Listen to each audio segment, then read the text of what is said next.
now for your hometown Lady Tigers. Number 35, Kinley Elder. Number 22, Lexi Henry. Number 3, Ava Nall. Number 32, Ella Hall. And number 1, Cameron Cash.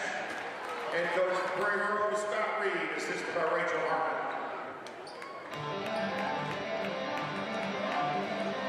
Welcome in. I'm Stephen Blackiston. Lynn's going to be joining us here momentarily as we get ready for our first of 2 games for you on PG Tigers Online on the Southern Sports Network. It's conference play, as these games mean a little bit more tonight. Your Prairie Grove Tigers going to be taking on the Huntsville Eagles. This is the varsity girls game to get us started. We'll have the varsity boys following this one.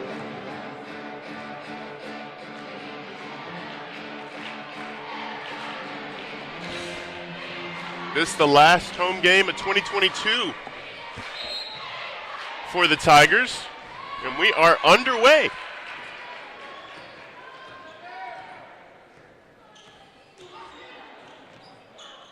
Should be an exciting game tonight. Couple of conference foes.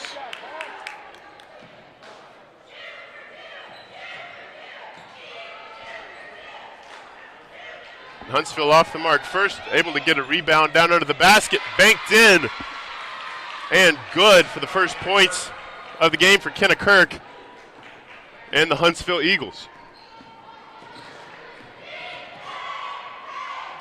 Cash has it the other end, looking for Henry. And that one just a little long for Cash. Henry says, my bad. Basketball will be back to head coach Greg McCone of the Huntsville Lady Eagles basketball team.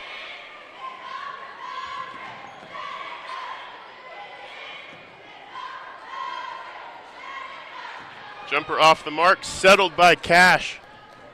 She's going to run the transition offense the other way. Dangerous from the wing for 3. She'll take the shot, gets it to fall. Big basket for Prairie Grove. Their first of the game, their first lead of the game.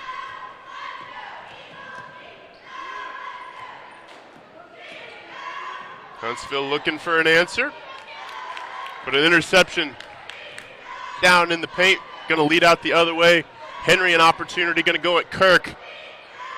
Nice little floater up and under. Kenna Kirk for Lexi Henry gets her first basket. It's a 3-point advantage as we've played a couple of minutes in this first quarter. Home opener again of conference play for the Lady Tigers. Last time out on PG Tigers Online on the Southern Sports Network, they beat the Lady Tigers of West Fork to close out the non-conference slate of games at home. The plan is later this season we'll head to the new arena built in Huntsville. The Smith Center is that 3 off the mark for PG, but an offensive rebound and another possession for the Lady Tigers from the elbow. Cash gets it to go. 7-2 the early advantage. As Cameron Cash has come out, lighting up the scoreboard. She leads all scorers with 5 points. In the beginning of this one, Harriman with it in the corner. Should look cross court.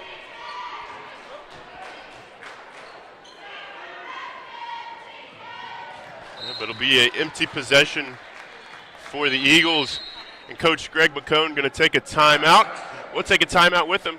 7-2, your Lady Tigers lead. Divers LLC is a local family business serving your disposal needs since 2010. We are licensed haulers providing 15-yard dumpsters with prompt and friendly service. Please call us today for a free quote at 479-966-5878. Please like and share us on Facebook. We look forward to serving you soon.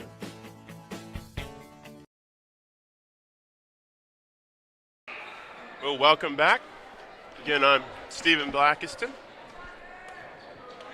the usual voice of your Prairie Grove Tigers. Lynn Gregson, he'll be here in a minute. Thanks for joining us this Friday evening as the Lady Tigers get back in action. They have an early 5-point advantage, looking to extend. As Cash has been lights out so far, has 5 of her team's 7 points. She'll find Henry. A nice take to the basket, but just off the mark. Kirk out of there for Huntsville with the rebound. And Huntsville will have a chance.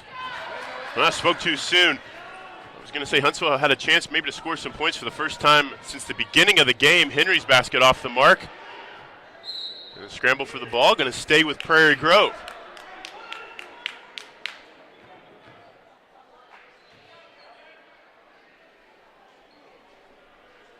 Cash going to inbound for the Lady Tigers. Turned over, Huntsville's basketball, run out the other way. But active hands from Henry to take it away, going the other way. Henry has 2 points. Cash 7, that's the scoring summary so far for the Prairie Grove Tigers. Henry for 3 off the mark. Kept alive, but going to be Huntsville basketball.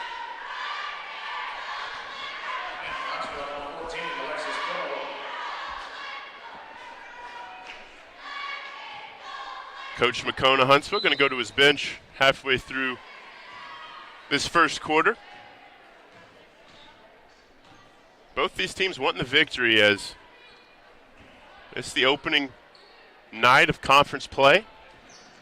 Want to get off to a good start. Elbow jumper off the mark for Huntsville. Torn out of there, and Cameron Cash will get the Tigers moving on the offensive end of the floor.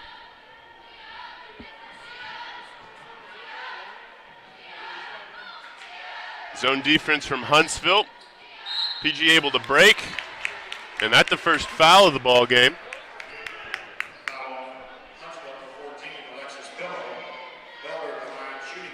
It'll send Elder to the stripe. She's looking for her first points of the game. She'll get her first, makes it 8-2.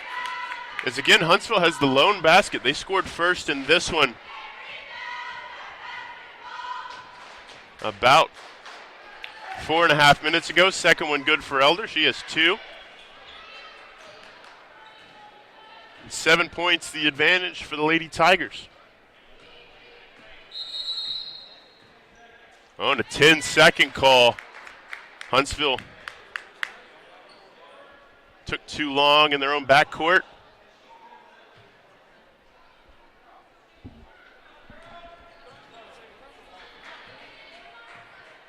As it'll be PG's ball. Cash on the wing. Getting Huntsville dropping into a 3-2 zone defense, trying to force an outside shot, but a nice find from Henry, just not able to get it to go.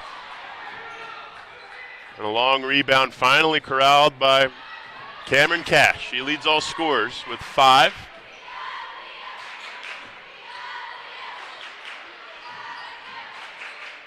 Great ball movement this end of the floor from PG. Still plenty of time. That one will be an over and back call for the Lady Tigers, but good couple of opportunities on the far end of the floor to get into double figures and really start to put the pressure on Huntsville early. As a turnover on the inbounds play, Prairie Grove going to run it out the other way. That one rejected by Kirk. Huntsville trying to just string something together. Looking for a second basket, and they are just being denied in the post. Cash run out to Henry. Henry up. Henry good. And it'll be another timeout taken by Coach McCona Huntsville. Will take it with him. The early score in this one starting to favor the Tigers.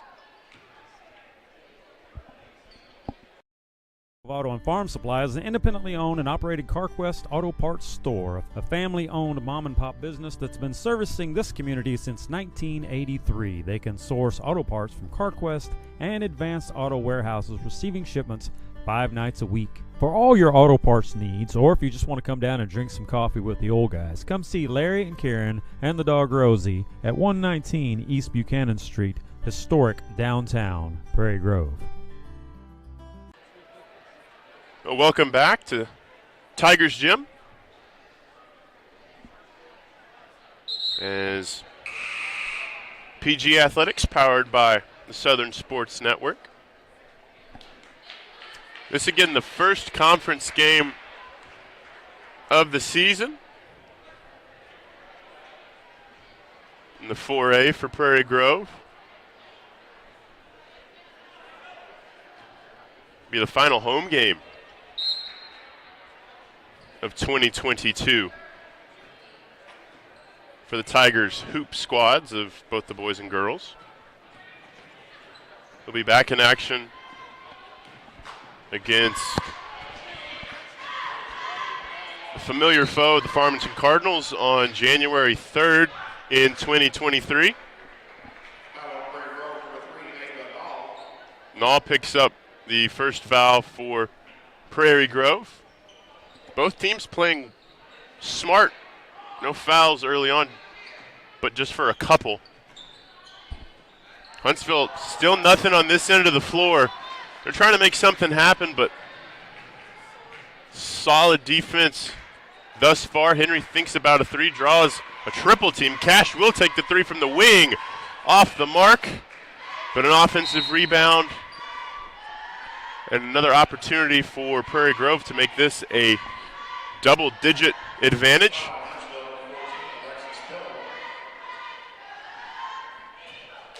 Got the second team foul for the Eagles. Cash will inbound.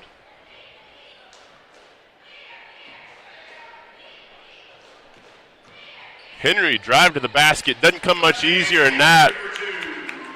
Is Lexi Henry. She has 4. If Henry and Cash can get going throughout the season for the Lady Tigers, it could be a very good year indeed in conference play. And there is the second basket of the night, finally, for the Huntsville Eagles. It's taken 6 minutes between their 2 field goals made this evening.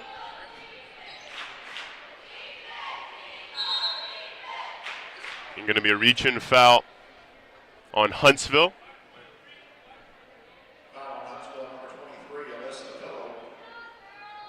Leave that on Pillow. She has 2 points. I believe her first foul of the night.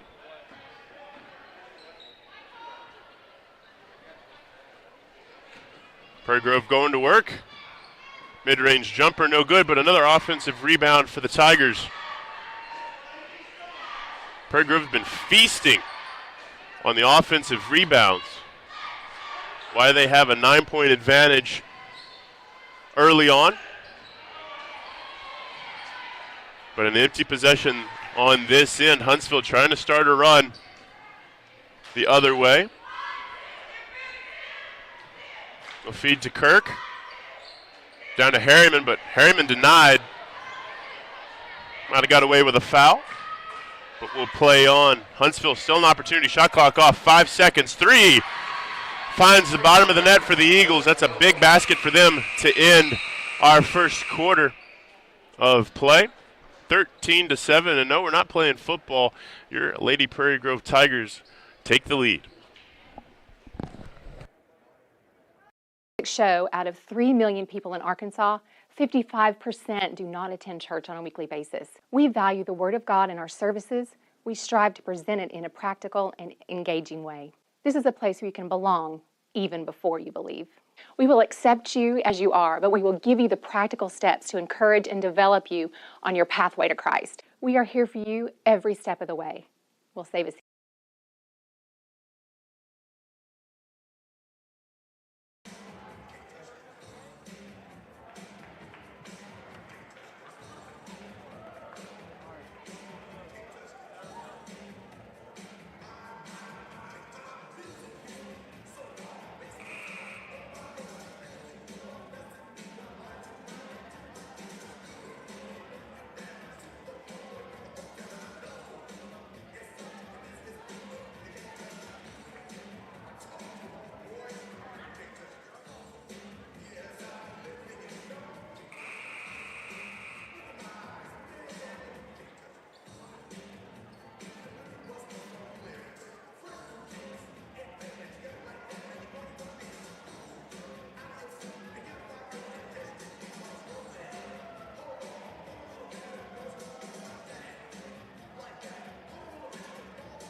Welcome back. We get the second quarter underway here on PG Tigers Online and the Southern Sports Network. This Friday evening, Lady Tigers off to an early advantage, but a couple of baskets to close out the first quarter went the way of Huntsville. They needed them. Free throw line jumper off the mark for Cash. And now Prairie Grove is kind of gone on a bit of a quiet streak. Stephen Blackiston with you. Lynn will be joining us here momentarily. Henry going to run it out the other way. Back to Henry. Easier. Doesn't come easier than that. Henry now leading all scorers with 8 points. As that ends the quiet spell for the Prairie Grove Tigers. Some good defense down low. And another turnover run out the other way for Prairie Grove. Lexi Henry, like I mentioned, leading all scorers now. Cameron Cash early on was her crown. Cash's 5 early points put Prairie Grove in the lead, but it's been Lexi Henry stepping up in this second quarter. Cash gets a 3 of her own. And in the words of Lynn Gregson, bottom of the net. It makes it an 11-point advantage for the home Tigers. And don't look now, but Cash and Henry both tied at 8 points apiece. That 1-2 punch, it looks like this season of the Prairie Grove Tigers starting to develop this first conference game.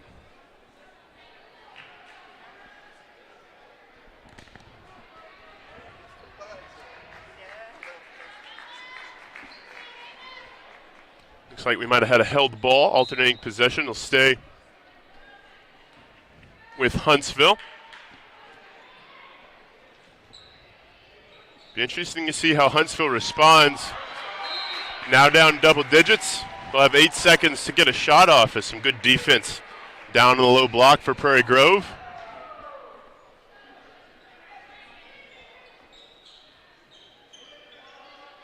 Huntsville already has a 10-second backcourt violation, nearly a 5-second inbounds violation. 2 seconds, gonna have to get a shot off, a shot clock violation. As Huntsville becomes just the second school in the history of Tigers Gym to commit a shot clock violation. First one, the Lincoln Wolves. A couple of dubious honors. Must be something with wearing maroon.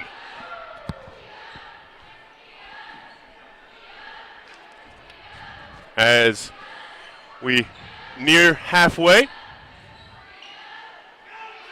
Again, we have a game after this one. The boys of Prairie Grove will get their conference play started. Cash's free throw line jumper off the mark. Putback won't go, and the third attempt will draw a foul from Huntsville.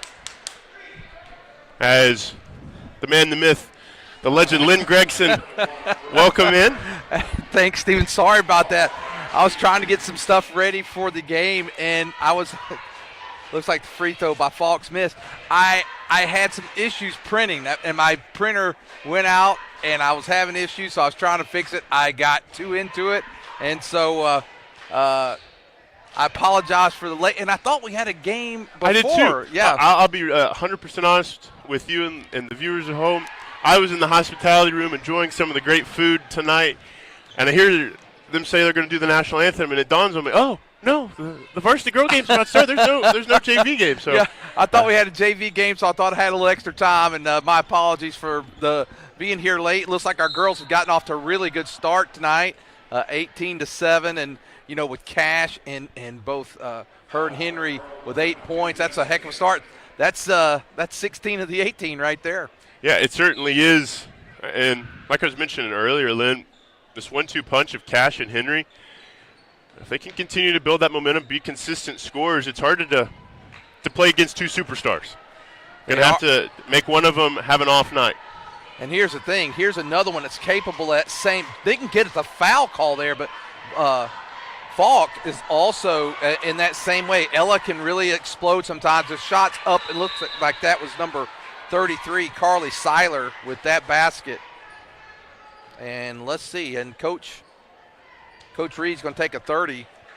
So, what a great start tonight for the Lady Tigers, opening the conference play and coming into the game 7-0. And trying to keep that streak going. The last time, I think it was – I looked this up before the last time we were here. I believe it was 2012 maybe, in the last time that we started 8-0. So it's been a little while since we've done that. I think that year we either started 8-0 or 10-0. I can't quite remember just off the top of my head. But it's a great start for the Lady Tigers as we go into conference play. Yeah, no, I agree, Lynn. It's always good when you keep a 0 in the loss column for as long as possible. The next game we'll have on PG Tigers Online and on the Southern Sports Network for basketball will be a big one, as they'll take on the Farmington Cardinals. That one, I was talking with Coach McCone of Huntsville before the game, and Farmington the other night lit it up against Siloam Springs. It was something like 44-4 in the first half. Wow. And Henry with a bottom, and she takes it double digits now, 11 points in the game. And Lynn, from a week ago when we saw these Lady Tigers playing the other Lady Tigers of West Fort, we made the comment, it looked like they were a little sluggish, a little bit of rust, but tonight the Tigers of Prairie Grove have come out firing on all cylinders. Yeah, the Lady Tigers really, they're whenever they can get, shooting the ball. If you remember the other night, I don't think Henry had points till later on into the game. And tonight she comes out, they're going to get a foul there. I think it's Cash going to get the call against her. Yeah, it's going to be Cash.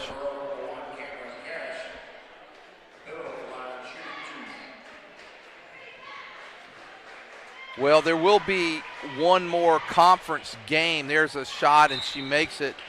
That is number 23, Alyssa Pilo.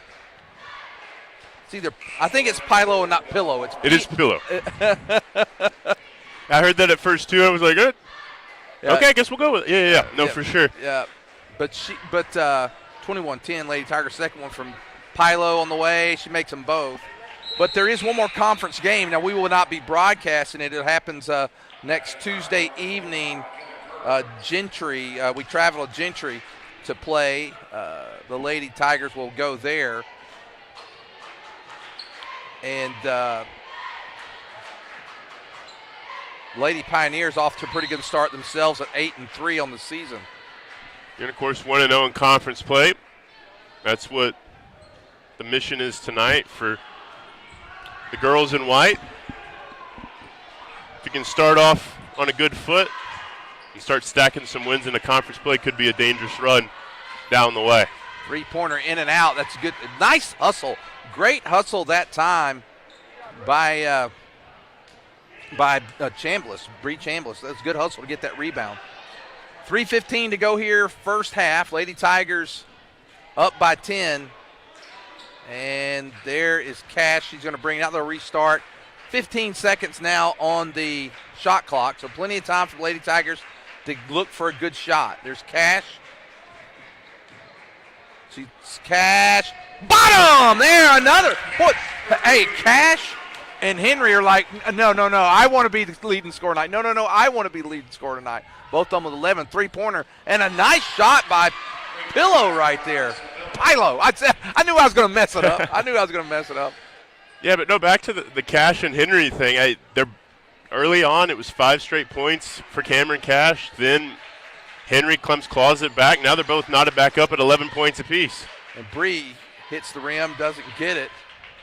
Rebound to Kirk for the Lady Eagles. 10-point lead for the Lady Tigers, trying to, boy, I like that double-digit lead. And a rebound, nice rebound by Falk.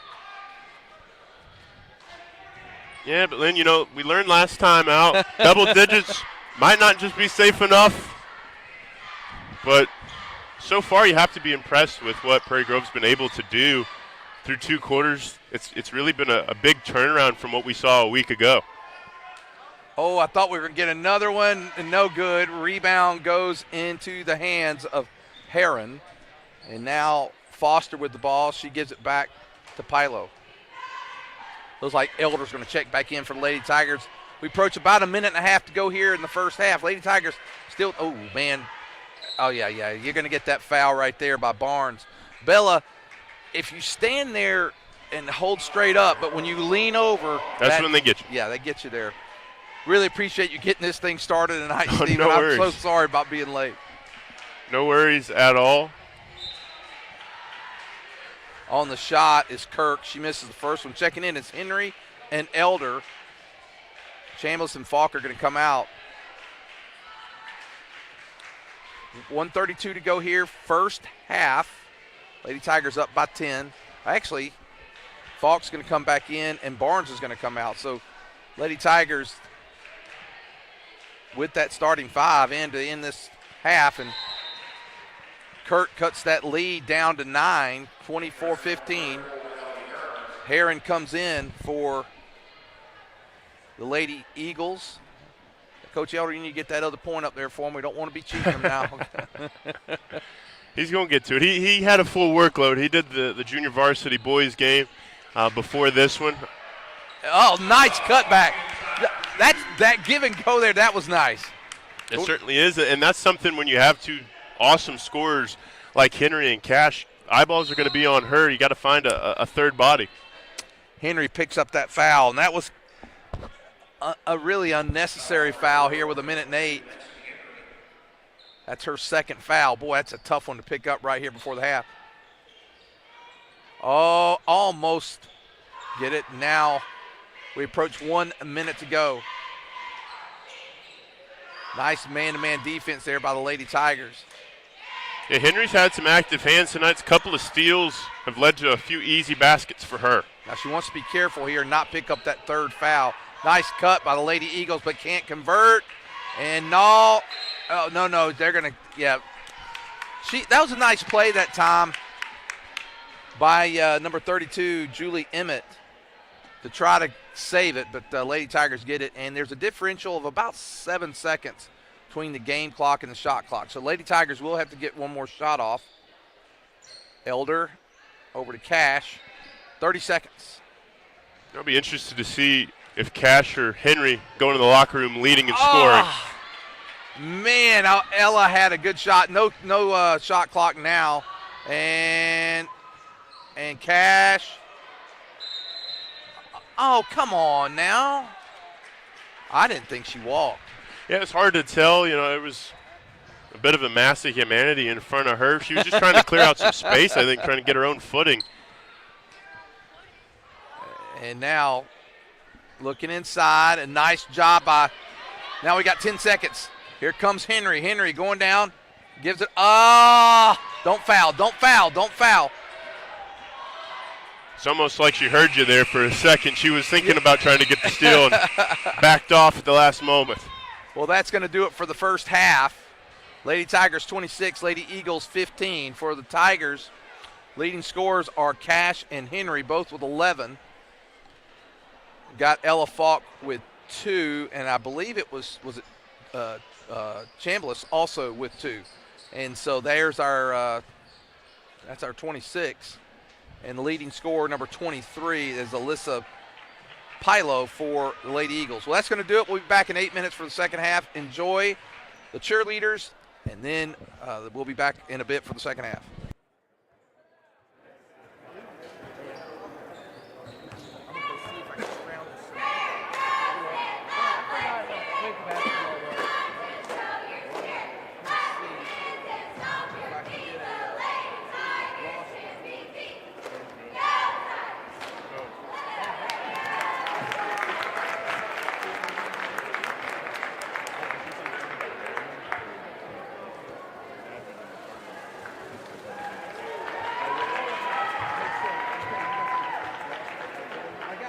For Prairie Grove, I'm going to see if I can get rosters for. I'm going to see if I can get some rosters. Maybe I got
Auto and Farm Supply is an independently owned and operated CarQuest Auto Parts store, a family-owned mom-and-pop business that's been servicing this community since 1983. They can source auto parts from CarQuest and Advanced Auto Warehouses, receiving shipments 5 nights a week. For all your auto parts needs, or if you just want to come down and drink some coffee with the old guys, come see Larry and Karen and the dog Rosie at 119 East Buchanan Street, historic downtown Prairie Grove.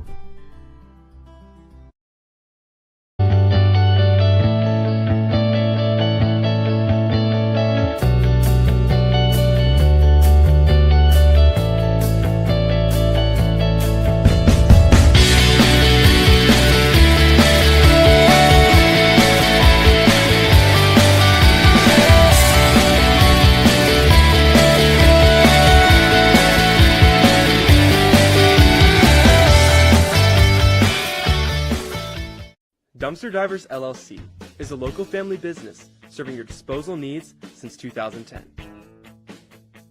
We are licensed haulers providing 15-yard dumpsters with prompt and friendly service.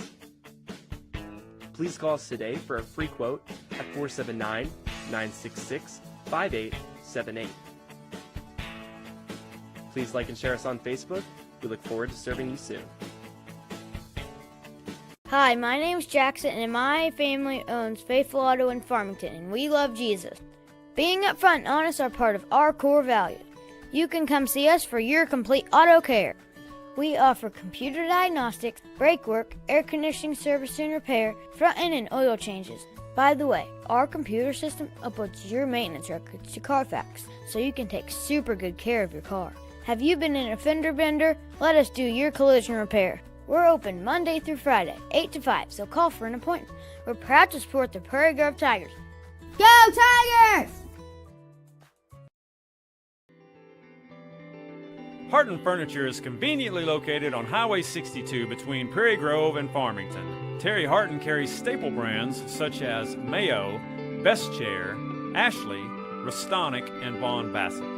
Terry has over 20 years of experience in the furniture business, and he works hard to keep a well-stocked inventory, but has many more options available through custom orders. So come by and see Terry Harton at Harton's Furniture for all your furniture needs. He'll treat you right.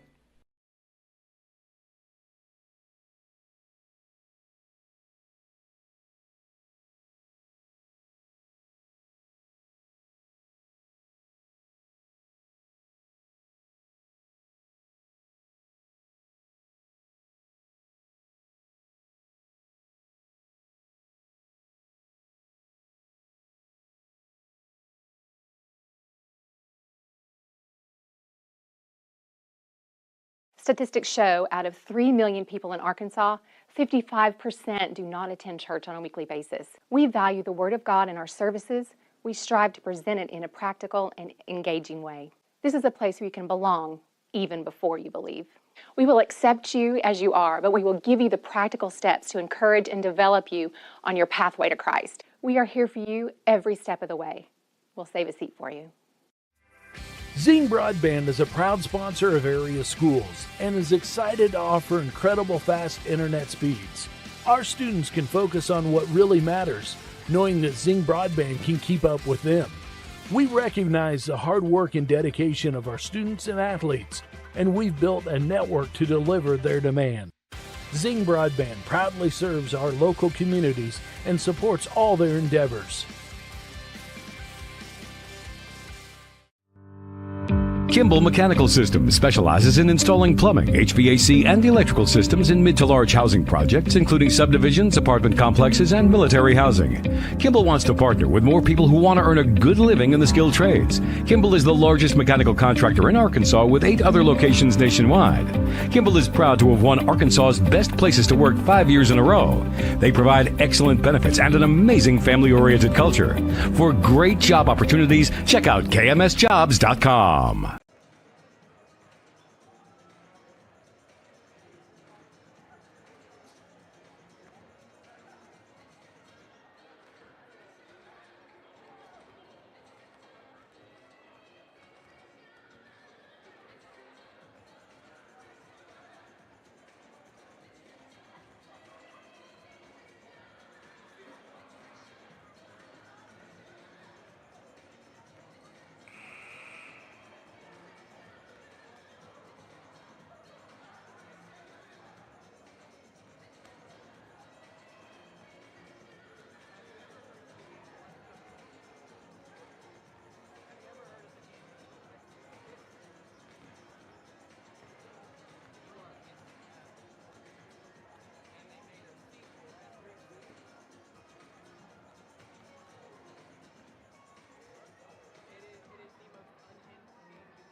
Well, welcome back on PG Tigers Online and the Southern Sports Network.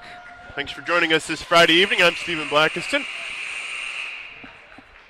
Lynn will be back with us here in a moment, but we get ready to get the second half underway. 11 points, the advantage for your Prairie Grove Tigers in the halftime locker room. It's been a tandem of Cash and Henry for Prairie Grove. Cash will inbound. Trying to find somebody, eventually will. And we are underway for our second half of action. Again, this not just the home opener for conference play, but the conference opener just in general for both of these schools. Earlier this week in the midweek game, Huntsville played Harrison at their new facility. Harriman with it. Able to feed down to Kirk on the low block. She'll take it up strong. Gets the English on the shot to fall in. She's got 5 on the night. And cuts it back to 9 points, the advantage for the home team. Prairie Grove just going to work it around.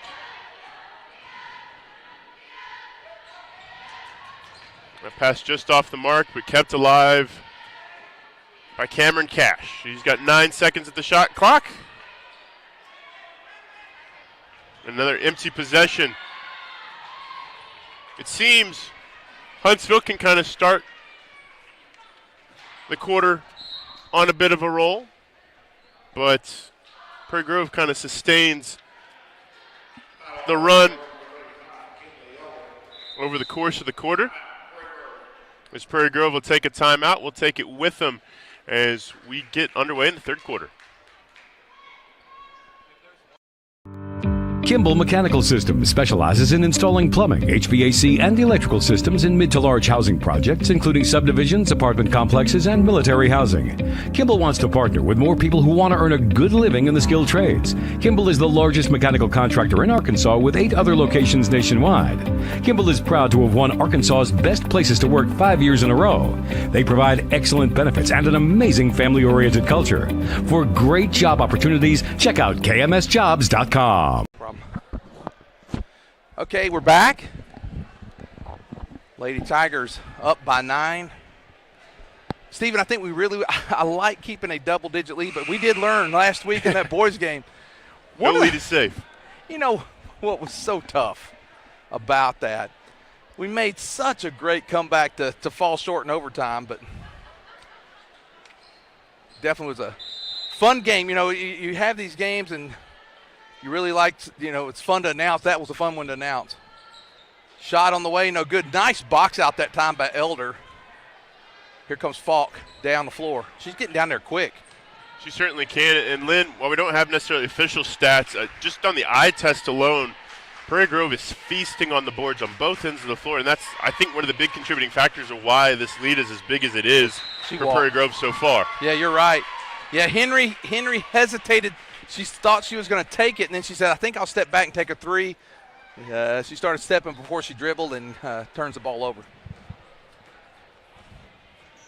But we've seen this from Prairie Grove the first couple of quarters. They kind of start a little slow for the first minute or two, but eventually they find their rhythm. And the ball's knocked away. Elder gets it. Here comes Cash. 26-17. Lady Tigers, there's Cash, no good. Rebound goes into the hands of Pilo. She throws it away.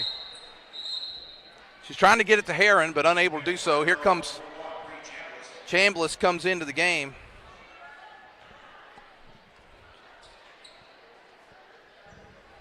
Henry going to check out when Chambliss coming in. It'll be interesting with the 5 on the floor for Prairie Grove. You're losing your tied leading scorer, and Henry. We'll see what sort of look this offense has with the substitution.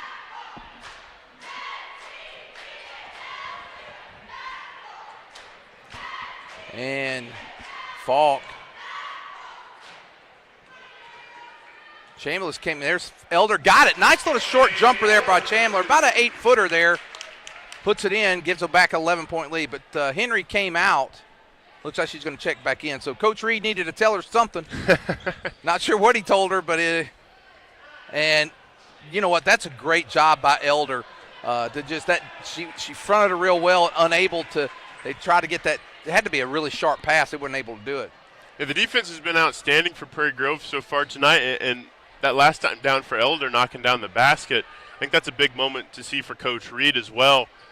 Whenever one of your 2 best players in Henry's on the sidelines, who can go around to distribute and find some extra baskets.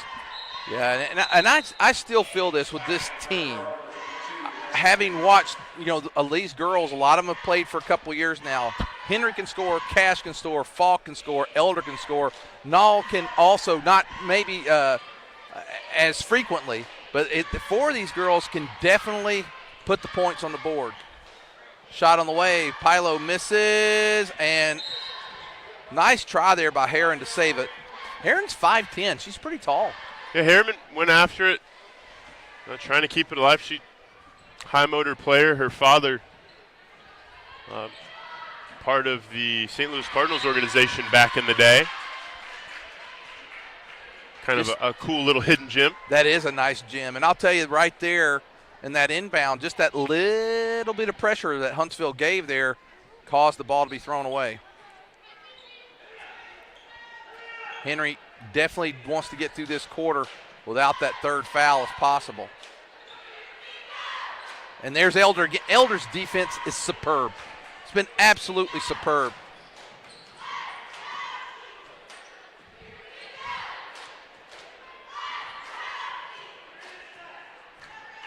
Huntsville going back to zone defense, Lynn. Trying to force some perimeter shots and some mid-range shots like that, and a lucky roll down that time. Unlucky for Cameron Cash. She's hit that a couple of times so far tonight. And Elder, again, there's that. Elder didn't get the steal there, but again, that good defense. There's Falk, pulls up, shot, no good. Rebound, there's Elder again. She steps in, got it. Now, this has been the quarter of Elder so far. She's got a couple of baskets, made some big plays on the defensive end of the ball. And, I noticed Coach Absher was here tonight. And while the offense of the Prairie Grove football team doesn't throw the ball so much, you might look at Elder having out there as receiver with some safe hands like that. Bella Barnes getting ready to check back in. She's going to come in for Falk, who picked up her second foul. Falk with 2 points in the game. Elder now with 6 in the game. And Lynn, we've had in back-to-back weeks 2 girls games where the fouls really haven't been an issue for either team. Westford played well within themselves. Only a couple fouls for the game. Huntsville gets us commit one in this second half. And I think they only had 4 in the first half, if I'm not mistaken. Nice. Wow. Now that one is Pillow. We got a well, you know what? I wonder if that's cut off. Yep, they're both I guess they're both Pillow. Now that's it. That name was cut off. And now Barnes loses it off her leg. So there is an Ashton or an Alexis Pillow and an Alyssa Pillow. I'm going to go out on a limb to say they're related.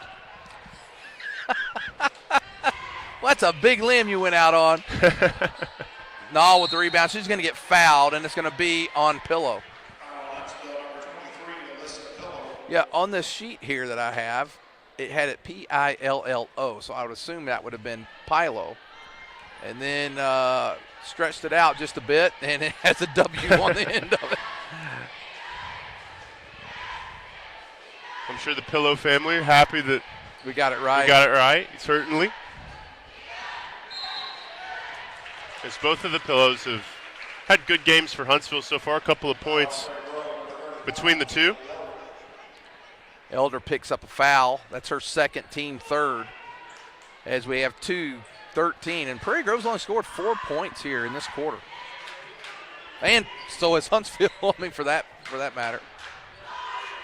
I'd say, Lynn, the third quarter so far this season, kind of thinking back to West Fork as well, it's just kind of been the quarter where Prairie Grove can clamp down on the defense, maybe not necessarily on the offensive end, but they do enough on the defensive end where they basically wipe away 8 minutes of a game and shorten it to a three-quarter ball game where you have to make some big baskets in the fourth.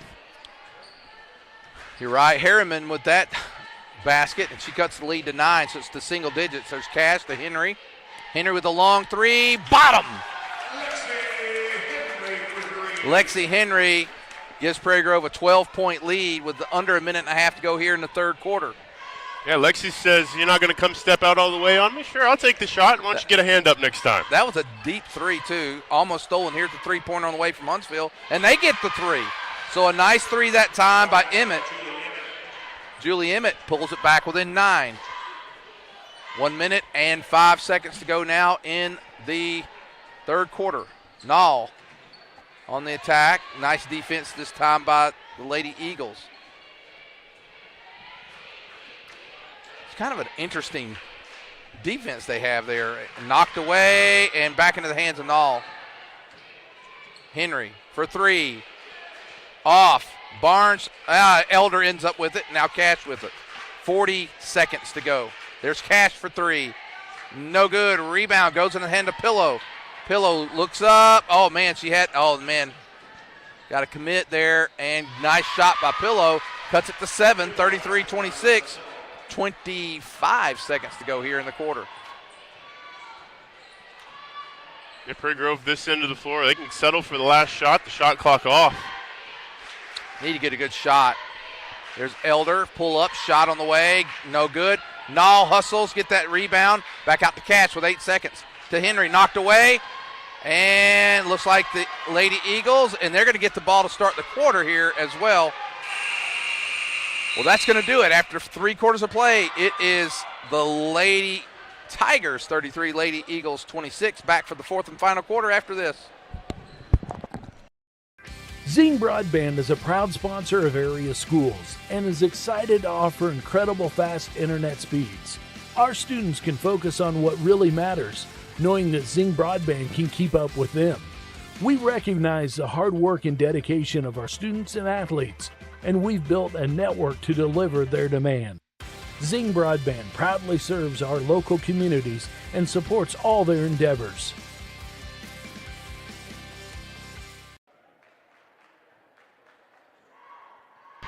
All right, getting ready to start the fourth quarter here for the Tigers. Lady Tigers 33, Huntsville Lady Eagles 26. Yeah, Huntsville, Lynn, kind of went on a little bit of a run there to close that quarter. For Coach McCone of the Lady Eagles, that's something you can kind of build on, just trying to inch back into this game. And the other side, Coach Reed, I think he's coaching up his girls saying, hey, we've controlled this game pretty much from the get-go. Let's not let this one slip back into making this competitive. Yeah, and Prairie Grove has had close to a double-digit lead for, pretty much about midway through the second quarter on. And you want to keep that. In January we'll play Huntsville again. We plan to make that trip over to the new gym. And so we usually do one or two away games. That'll be one that we do this year. Yeah, I was there actually on Tuesday night. They wanted to, Coach McCone actually invited me out there, as well as the athletic director, Coach McCullough, just to see the new facility. And I have to say, it is definitely the jewel of Madison County. Now stolen. It's Kirk. Got the last basket, and here's a three-pointer. She had her foot on the line. Yeah, it's a two. It's a two-pointer. It's a two-pointer, so that's going to cut it down to three. And now the Lady Tigers, who had a 12-point lead. It was 33-21 and 9 straight. There's Henry gets fouled, and, that did not look good. Yeah, it was definitely an awkward way to go down. It kind of looked like her shoes lost traction, picked traction back up, took her down to the ground, and there was an eagle in the way to collide with. 7:05 to go in the game. Henry, first shot on the way, got it. 15 points now in the game for Lexi Henry. While we wait for this second free throw, Lynn, something I noticed while I was out there at Huntsville this week, or on Tuesday night, my phone, I was sitting there, it was trying to connect to a range in a kitchen. I don't believe I've ever seen something like that. We have smart appliances now. Right. Oh, yeah, for sure. I mean, it is cutting edge out in Huntsville.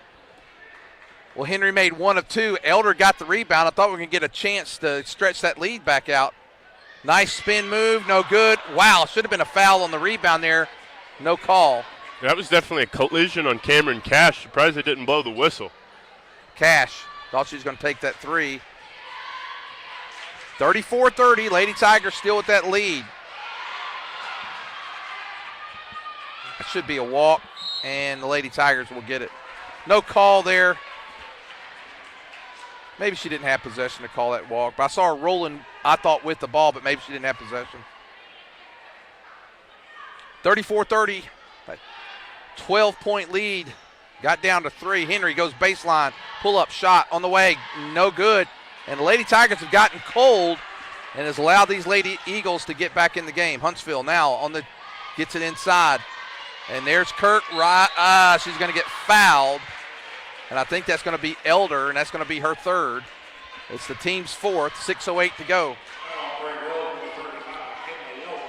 You talk about Prairie Grove going cold in this fourth quarter. I was just thinking about it as well. Cameron Cash got off to that hot tear early on, 5 points in the first quarter, 11 in the second. But she's yet to score in period 3 or 4. Coach Reed, 34-30. Kirk gets ready. Misses the first one. See if she's going to make the second. Second one on the way, off the back of the rim. Cash with that rebound. Lady Tigers need a basket this time down. All in all, good foul from Elder. An empty trip to the charity stripe for Huntsville, and you can kind of let your breath go a little bit. Bated breath moment as Huntsville could have brought it back to within a basket. No, I thought Nall was going to take that three. Back out to Cash. 14 seconds on the shot clock. Cash for three. No good. Rebound goes to Huntsville. Here comes Pillow. And she gets it back out. That's Emmett. Guarded by Henry from the free throw line. Emmett got it. Down to a 2-point lead, 34-32. You got to give these Lady Eagles credit. They were down 12. Coach Reed's going to take a timeout. He takes a full one. Let's take him with it. 5:21. Lady Tigers still have the lead, but only by 2.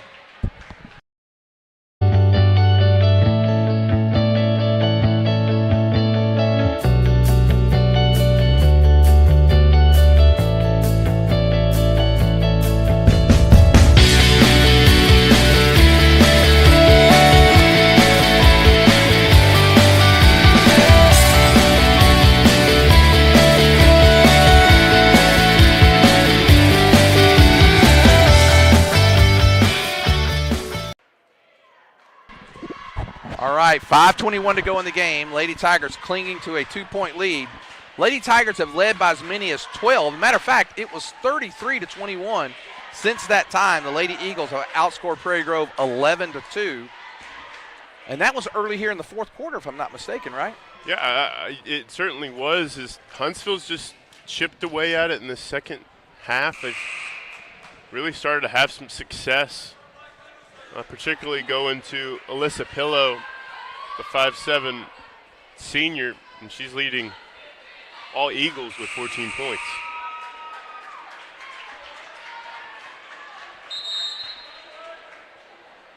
So Lady Tigers, Coach Reed wants them to start. I think now, he comes in, you've kind of been comfortable all, pretty much the whole game, having that 11, 10, 11, 12-point lead for a while. And now, late in the game, probably for the first time, at least in a few weeks, the Lady Tigers in a ball game deep into the game. They certainly do, and doesn't come at a bigger time. Start the conference play. Going to have to find a basket somewhere. Nall, a little hesitant to take that shot. Here comes Cash. She takes it. It's a 2-pointer. No good. Rebound goes to Pillow, and here comes the Lady Eagles with a chance to tie it.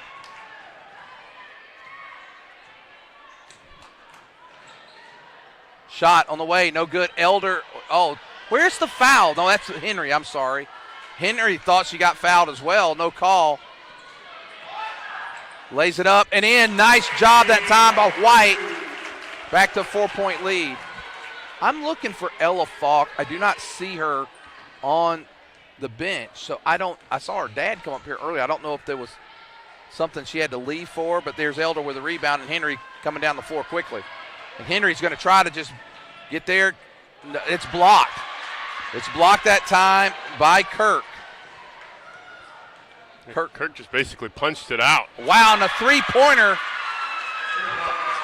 by Pillow, and now it's down to a 1-point lead. We're halfway through the fourth quarter.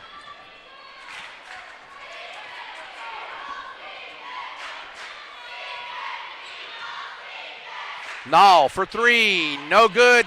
Huntsville with a chance to take the lead. It'd be their first lead since the early seconds of the first quarter when they got that first basket to go through. Oh, that's a 2-pointer. That one's good. And now for the first time since early in the game, Huntsville leads 37-36. Coach Reed's going to take another timeout.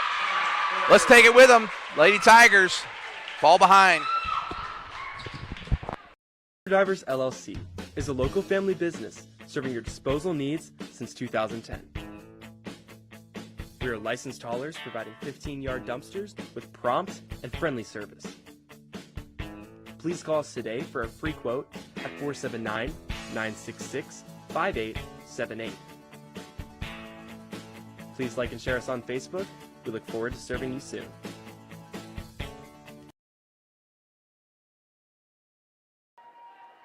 All right, back with you. You're watching PG Tigers Online, powered by Southern Sports Network. And we saw a comeback last week in the boys' game, and now you've seen Huntsville. And it's mostly been here in the fourth. They were down by 12 in the fourth quarter. If I'm not, wasn't that, she hit that three early on? Yeah. That's early exactly on. what happened last week. So the Lady Tigers with 3.5 minutes really, and I'll tell you, I don't see Falk, and I'm not saying that, but she gets up and down the court quick, gets a lot of loose balls, rebounds, and she can be a scorer. And I don't see her. I don't think she's hurt. There's Cash. Nall. Plenty of time. You need to get a good shot. Work it. Here's Nall. Shot on the way. No call. And again, another missed shot by the Lady Tigers. And that was a funny kind of dribble there by Pillow. Shot, no good. They're going to get another opportunity and another shot on the way. No good. Rebound. Here comes Nall. Down to 2:40 to go in the game. And Cash with the ball.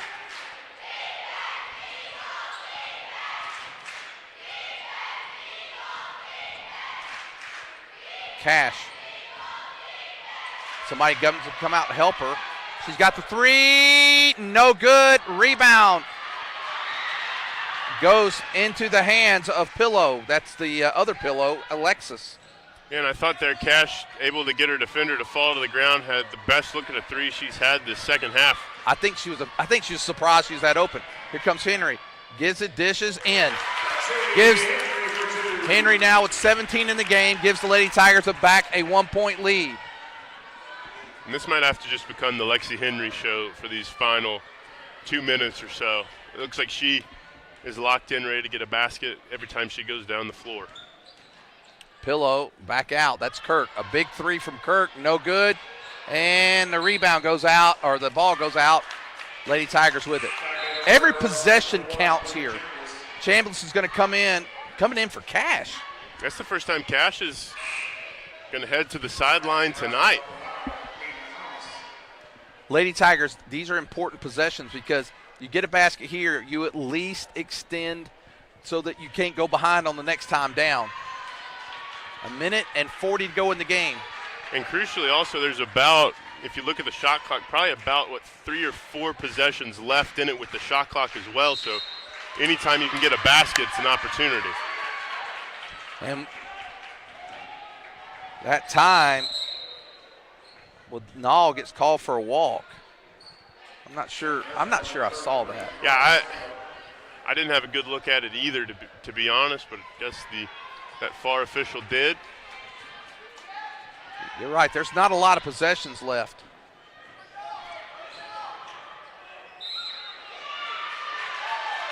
And Pillow will now go to the line. She can give the Lady Eagles back the lead. Cash looks like she's going to check back in. It's going to be a 2-shot foul for Alyssa Pillow. First one's on the way. And it is good, so we're tied up at 38.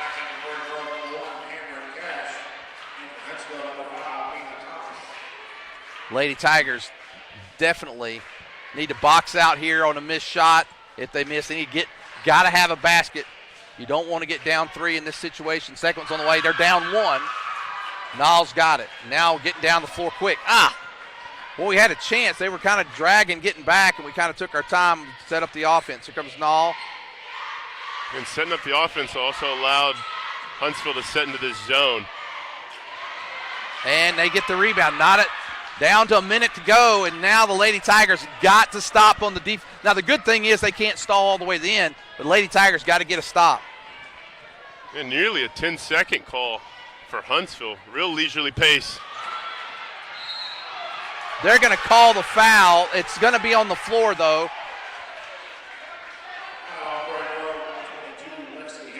That's her third. That's the team's 6th. 35-second clock back in now, so now you're at 47. You got only a 12-second differentiation. We're talking fine margins.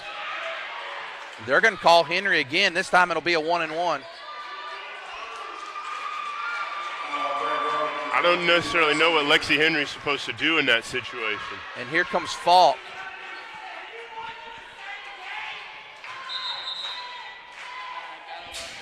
Now it's a 1-and-1 with Pillow, and so Lady Tigers definitely have to got to make something happen here. And first one's on the way, good. So a 2-point lead now for the Lady Eagles, 12-second differentiation in the shot clock. So Pillow's made 3 in a row. She can make it 4, and she does. So Lady Tigers down by 3. Huntsville's going to take a timeout. Let's stay with it this time. Stephen, what do you think? What do the Lady Tigers do? Do you go for the 3 here and try to tie it, or do you go and get your best shot? Well, if you can get down the floor, there's 47 seconds left. You can get down the floor and get a quick basket. You have an opportunity to force Huntsville into another 35-second shot clock on the other end. So you might just go for the 2, get it back to with 1 possession. Your defense in the second and third quarters has been amazing. You just got to find one more defensive possession down on this end of the floor, get the ball, and I think you just have to find 22 and White in this situation, as Henry has been really the clutch shot maker so far in this 2022-2023 season for the Lady Tigers. Well, Coach Reed has given the official a little bit of ear there because I think a couple calls have gone against Prairie Grove that were questionable. I'm not saying they were horrible, just questionable. I'm not sure what happened there, but going back to those questionable calls, I really think that last foul on Henry, I don't know where she's supposed to go in that situation. I think, looking at it, I think that maybe Huntsville, I don't remember the player that she fouled, but was just about as much on her as was on Henry in just one of those situations. And that's, why I think in basketball the officials have such a hard job, is so many of the issues are judgment calls. You just have to kind of go with your gut in a quick moment. Well, I don't know, we had some kind of set mix-up, and Coach Reed had to take his last time out, and I think that's what he's upset about. Henry's got it. 45 seconds. It's a big possession this time for Prairie Grove, and now you're almost getting to the point where you're going to have to Cash. Boy, they're guarding them on the perimeter tight. Cash for 3. No good. Rebound goes into the hands of the Lady Eagles, and the Lady Tigers are going to have to foul. They got to foul. You got to foul quick. Yeah, unfortunately, you had to foul Pillow. You didn't have a choice. And with that foul, going to send the leading scorer of the night with Pillow to the stripe. She's got 20. Well, Pillow's hit her last 4, make it her last 5. That's a big free throw there because now it's 2 possessions. And the Lady Eagles were down 33-21 and have doubled their – that's over the back. Should have been called. No call. Lady Tigers got to be quick down the floor. Henry, you got to get the shot off quick. You don't have a lot of time. Here comes Cash, lays it up and in. Got to foul quick. Foul, you got to foul. Not enough time. You waited, you lost, and that's where that timeout cost Prairie Grove a while ago. Because after that basket, you would have called a timeout and had a chance. Now the 1-and-1, you don't have time to really get a shot off. And unless it's a miracle shot here by the Lady Tigers, they're going to take their first defeat and the first conference loss of the season, first game in conference. And the Lady Eagles make the first one. And if you think about it, they doubled their point total. Yeah, Huntsville's woken up in this fourth quarter. She's got to get it off. And it's going to fall short.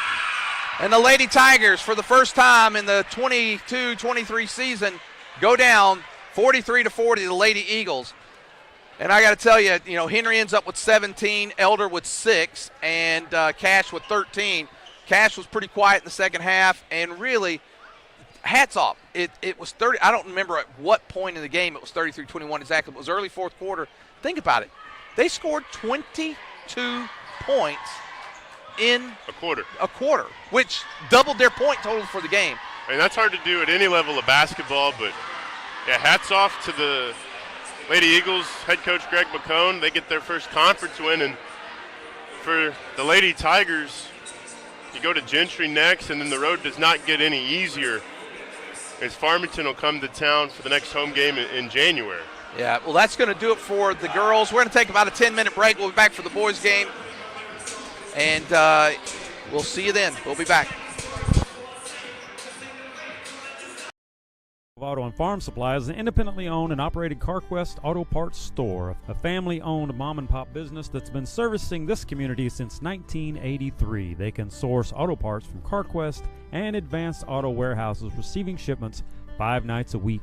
For all your auto parts needs, or if you just want to come down and drink some coffee with the old guys, come see Larry and Karen and the dog Rosie at 119 East Buchanan Street, historic downtown Prairie Grove.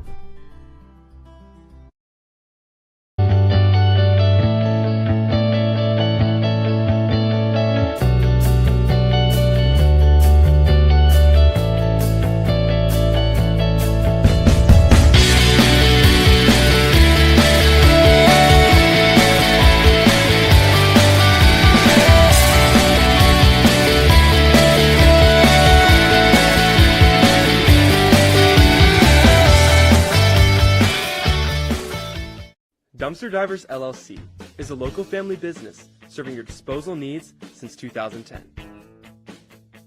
We are licensed haulers providing 15-yard dumpsters with prompt and friendly service. Please call us today for a free quote at 479-966-5878. Please like and share us on Facebook. We look forward to serving you soon. Hi, my name's Jackson, and my family owns Faithful Auto in Farmington, and we love Jesus. Being upfront and honest are part of our core values. You can come see us for your complete auto care.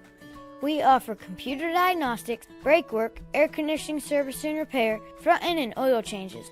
By the way, our computer system uploads your maintenance records to Carfax, so you can take super good care of your car. Have you been in a fender bender? Let us do your collision repair. We're open Monday through Friday, 8 to 5, so call for an appointment. We're proud to support the Prairie Grove Tigers. Go Tigers! Harton Furniture is conveniently located on Highway 62 between Prairie Grove and Farmington. Terry Harton carries staple brands such as Mayo, Best Chair, Ashley, Restonic, and Vaughn Bassett. Terry has over 20 years of experience in the furniture business, and he works hard to keep a well-stocked inventory, but has many more options available through custom orders. So come by and see Terry Harton at Harton's Furniture for all your furniture needs. He'll treat you right.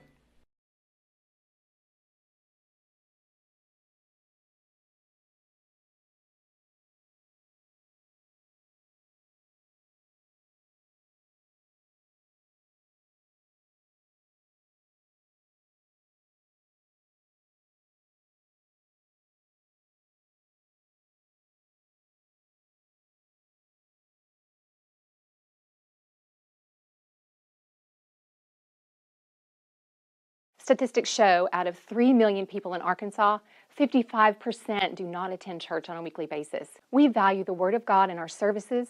We strive to present it in a practical and engaging way. This is a place where you can belong even before you believe. We will accept you as you are, but we will give you the practical steps to encourage and develop you on your pathway to Christ. We are here for you every step of the way. We'll save a seat for you. Zing Broadband is a proud sponsor of area schools and is excited to offer incredible fast internet speeds. Our students can focus on what really matters, knowing that Zing Broadband can keep up with them. We recognize the hard work and dedication of our students and athletes, and we've built a network to deliver their demand. Zing Broadband proudly serves our local communities and supports all their endeavors. Kimball Mechanical Systems specializes in installing plumbing, HVAC, and electrical systems in mid to large housing projects, including subdivisions, apartment complexes, and military housing. Kimball wants to partner with more people who want to earn a good living in the skilled trades. Kimball is the largest mechanical contractor in Arkansas with 8 other locations nationwide. Kimball is proud to have won Arkansas's Best Places to Work 5 years in a row. They provide excellent benefits and an amazing family-oriented culture. For great job opportunities, check out kmsjobs.com.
this evening's final ball game. First of all, from the visitors from Huntsville.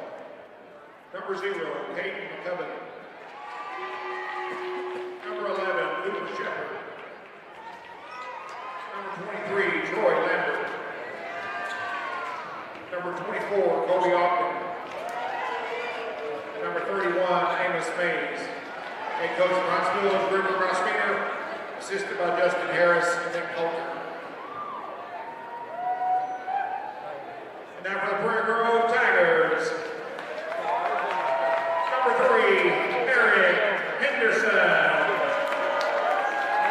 Number 4, Sam Kidd. Number 5, Tate Benoit. Number 15, Cole Edmiston. Number 22, Austin Henry. Head coach of Prairie Grove, Steve Edmiston, assisted by Blue Green.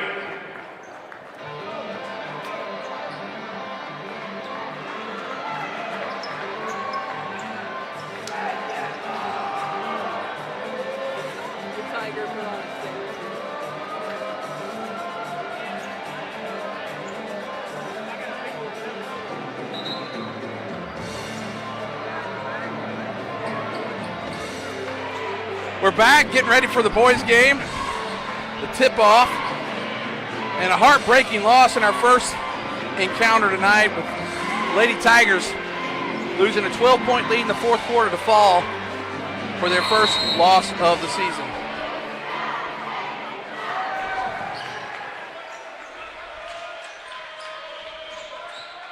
And Henderson gets down quick. Henry with the ball. Benoit, and they get it back out to Kidd. Kidd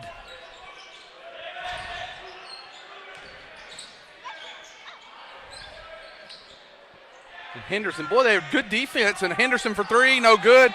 Rebound goes into the hands of Amos Mays. Yeah, and you're probably going to hear his name a lot tonight. Amos Mays, starting quarterback for the Huntsville Eagle football team. Good to see the dual sport athlete still exists. Shot on the way, no good. Henry fighting for the rebound, gets it.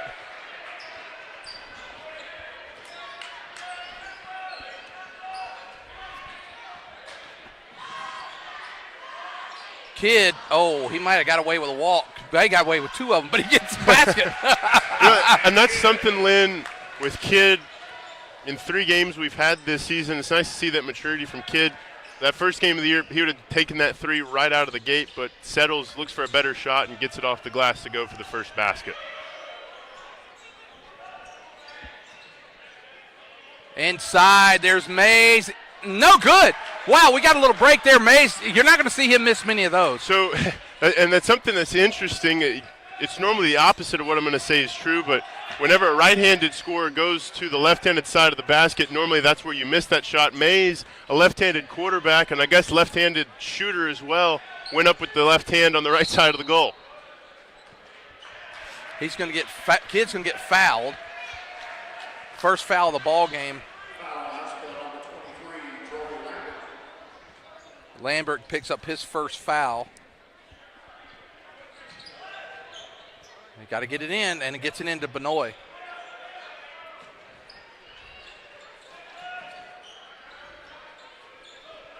Henderson drives, pull up, shot on the way, got it. Nice shot that time by Henderson. And Henderson, last week, he didn't score till late in the game.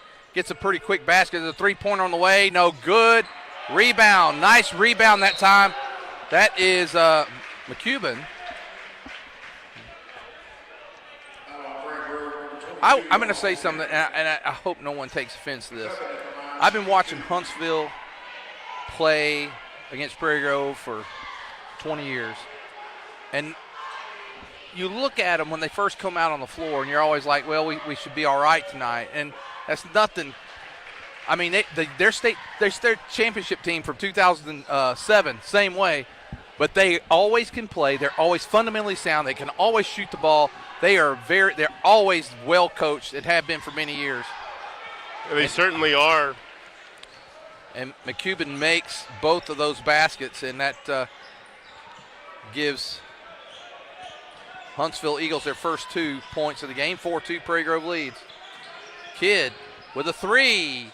No good, and Kidd's fighting, but he's not going to get it, and that's Troy Lambert with the rebound. He brings it down quick to McCubbin. And wow, and now Kidd's going to get that foul. Kidd's a little more aggressive tonight than we saw him last week, Stephen. I would agree. Against West Fork, I think at times might have been a little bit timid trying to figure out where he fits into the offense and defense for Prairie Grove. But, yes, come out playing a little bit fearless early on. Might need to walk that back a little bit, picking up the early foul. Not even halfway through the first quarter, but you got to appreciate the hustle early on. Mays, and there's that left, like baby hook there. Goes in. We're all tied up at 4. And that's something it'd be interesting to see if Prairie Grove can adjust to, because traditionally everybody's a right-handed shooter in basketball, is to try to force them left. And now Mays. A nice hustle that time by Henderson to knock it away from Mays, who was about to get an easy basket. But to finish that thought, the traditional school thought you force him left. Well, with Mays, you force him left, you're going right into his wheelhouse for what he wants to do. You kind of have to almost unlearn what you're normally taught as a basketball player. As looks like Austin Henry, he'll get called for his second early foul in this one. Well, that was a cheap one, too. And Edwards is going to come in for him. And when you get those 2 early fouls, that's tough. We're not even 3 minutes in. He's got to sit for a while. It's never good when you're starting 5 have to sub out early on. But we'll see if Prairie Grove can adjust. Edwards has done a good job coming off the bench this year. He's made some big shots. Nice steal that time by Edmiston.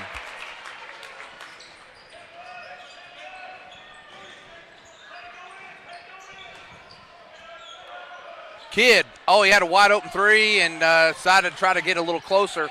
Somebody needs to help him. He's going to get it to Henry. To Edmiston, and they're going to call blocking foul. We got a break. I think we got a break on that one, Stevens. I would agree. Cooper Shepard for Huntsville would like to think the other way on that one. Another football player for Huntsville. A lot of these names I'm recognizing from the Green Forest Huntsville football game we had on Southern Sports Network earlier this year. So the first one off the mark for Cole.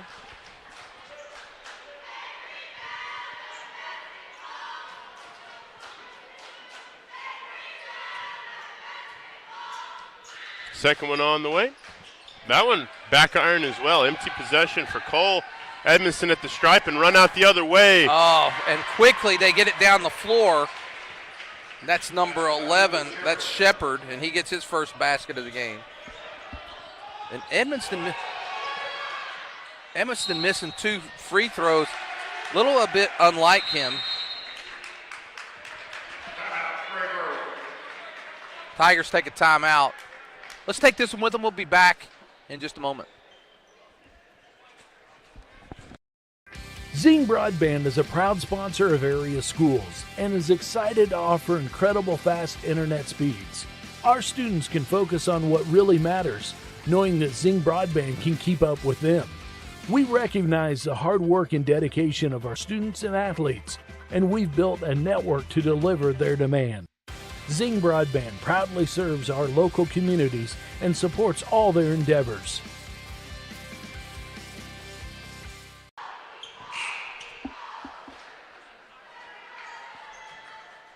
Lynn, to circle back to something as we get back underway that you mentioned with Huntsville, kind of viewed as a sleeper of a basketball power in Northwest Arkansas. If you want to say Madison County is still Northwest Arkansas, some would argue the other way, but the new jewel that we're going to go hopefully visit in January, I think is a testament to the importance of basketball in that community versus, and no offense, to Huntsville, but with Eagles Stadium compared to the shiny new toy that they have in a basketball gym, it's quite impressive. I'm looking forward to getting over there, and I know that there's Edwards who goes up, going to get fouled. I don't know if they're going to call that one on McCubbin or if they're going to call that one on Mays, but one of those two hammered him. Both of them hammered him. Yeah. I just don't know which one they're going to give a call on. Looks like they're going to give it to Mays. Shepard, where was he? I saw Mays and Jace Edwards gets that free throw. The two guys that mobbed him didn't even get any offense. That's like the wrong guy going to jail, isn't it? And I think Amos Smith's like, yeah, no, totally. It was Cooper. That wasn't me. It's not going to be my first foul of the game. Edwards makes both free throws.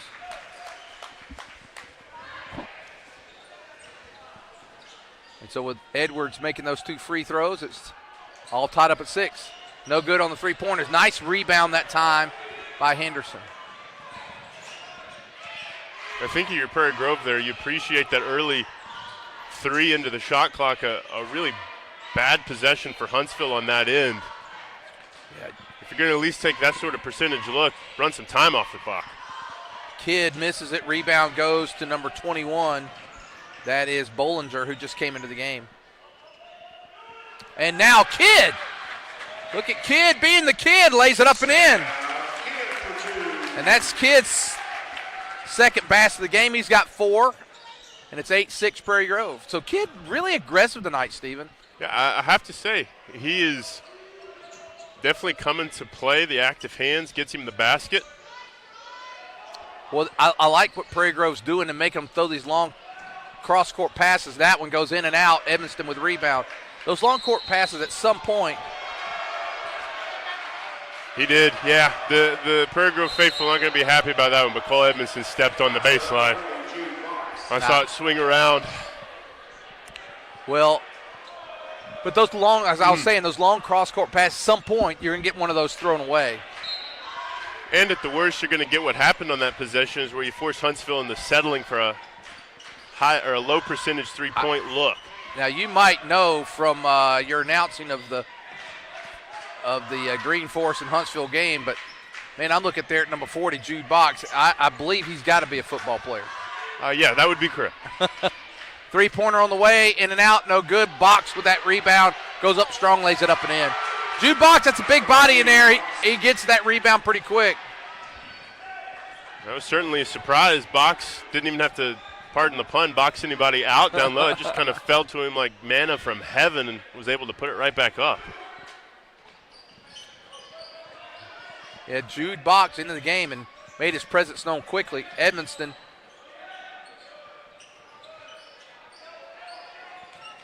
Edwards drives, kicks it out. Edmonston back to Henderson. Bottom!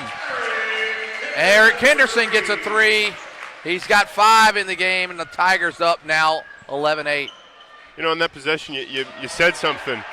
Is PG going to get it back with Henderson and Kidd? They do definitely, if they're not related in some capacity, they're very close on the hairstyles. And they're both short, blonde kids. And McCubbin with it. I was saying McCubbin. I guess that's pronounced McCubbin. McCubbin with the foul. And it's 11-8, and Henderson trying to stretch the Tiger lead, and he's not going to get that first free throw. Absher comes in for the Tigers. Alex, if that name sounds familiar to you, it should. Coach Absher's grandson. And there's Henderson, rolls the second one in, gets 1 of 2. Prairie Grove now 3 of 6 from the line. 50%. Need a little better than that in high school ball. Yeah, better than that in the classroom as well. I know we're winding down the fall semester in Prairie Grove. A couple of days left next week for the students. And there's McCubbin. You're right, they need to come in strong. McCubbin cuts it to 2. 15 seconds left to go here in.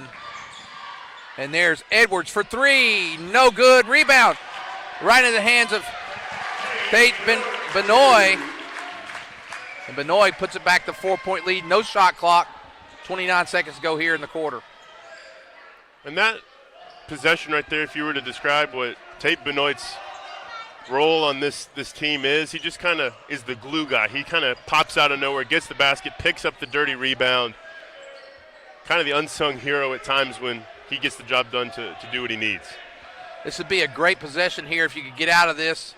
Holding down to 5 seconds. Good job. Long 3. Good night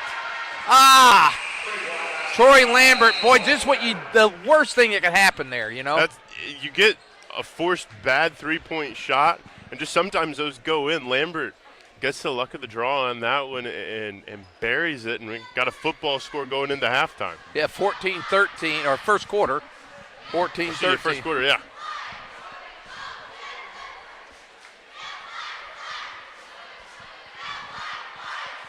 Well, and I'll tell you, scoring pretty evenly distributed for Huntsville. McCubbin with 4, Lambert with that 3, Jude Box with 2, Shepard with 2, Mays with 2. For Prairie Grove, you got Henderson with 6, Kidd with 4, Jace Edwards with 2 free throws. So that's it for the Tigers. And also, someone else got a basket. Yeah, Kidd's got 4. And Benoit, I missed Benoit's basket. Benoit's got 2. Yeah, both teams, like you mentioned, Lynn, able to spread the ball out, getting some options from everybody, getting everybody involved. Be interesting to see as this game goes along is who starts to really take over for either side. They're playing a very unknown Queen song, right? Lady. Yeah, don't stop me now. Don't stop me now.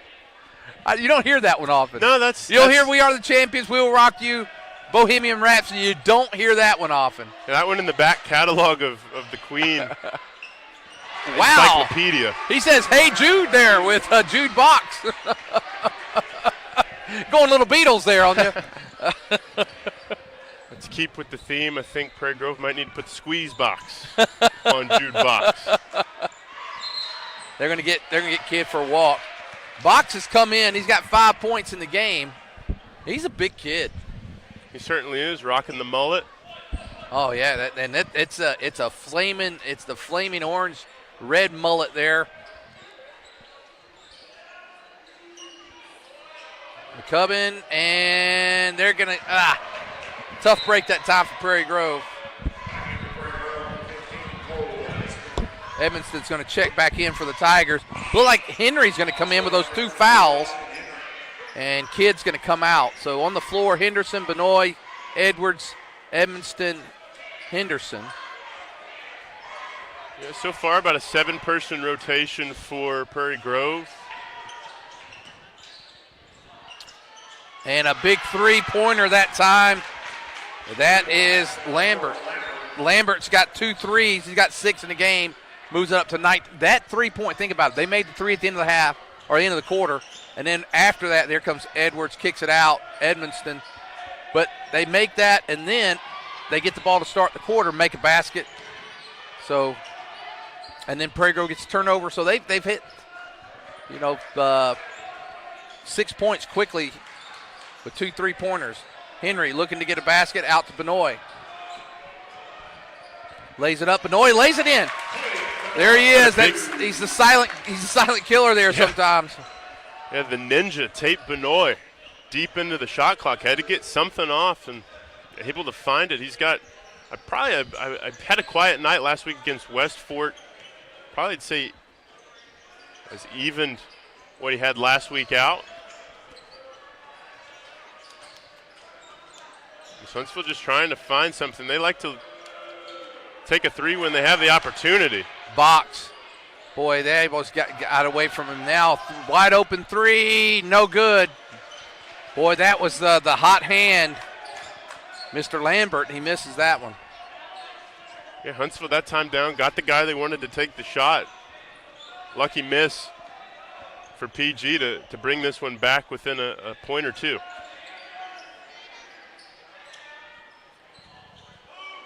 Shot, no good by Henry. Not a bad shot there from Henry.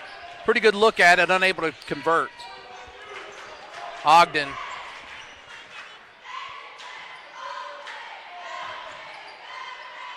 And here's the shot, 3-pointer. He stepped back. Nice job that time by Ogden. And they've got 1, 2, 3, 4, 5 guys. 1, 2, 3, 4, 5, 6. Not to interrupt you, Lynn, but a big three in response from Henderson. Yeah, big bottom there from Henderson to pull that back with three because it was getting away from the Tigers. There's McCubbin. He misses it, and rebound goes to Henderson. It looks like everybody's just trying to get in on the three-point party. That was just inside the three-point line box with the rebound. 22-19. And there's a long one from Lambert, and he misses it. And kicks it out and gets it inside. McCubbin, they're going to get him for a walk, and that's a good call. I'd agree, Lynn. I think they're either going to get him with a walk or for lowering that shoulder into Edmonston. One of the two, I think that basketball was going to go back the other way, one way or the other. Both teams in pretty good shape foul-wise, although Henry's got 2, but the team's only got 3. Huntsville's got 4 team fouls. Nobody in any serious trouble. Henry kicked, oh, man. And that, he waited a little long to throw it to Edmonston that time. Henry had him a little earlier.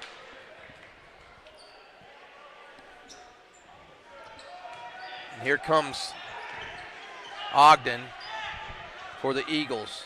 We're almost halfway through the second quarter. The Eagles lead 22-19. Absher doing a good job over there. There's three-pointer. And I don't want to say it, but I shouldn't have said it. I just shouldn't have even hinted at it, Stephen. You poked the bear on that I one. poked the bear on it, and he gets another 3. He's got 3 in the game. He's got 9 points. Back to a 6-point lead. You know, that first 3 in the first quarter from Lambert, if the initial thought was like, wow, that was, a completely lucky shot. But in the second quarter, Lambert's shown he's a three-point specialist. And off the mark is Edmonston, but a nice rebound by Absher. Henderson lays it up, and Henderson gets it. And Henderson now with double digits in the game with 11 points. 25-21. And he's going to take it. Cross-court pass. Mays. And Edmonston with a good, strong rebound that time. Here comes Henderson with the ball. 3 minutes to go here in the first half. Tigers trail the Eagles 25-21. Absher. They're going to give Edwards that foul.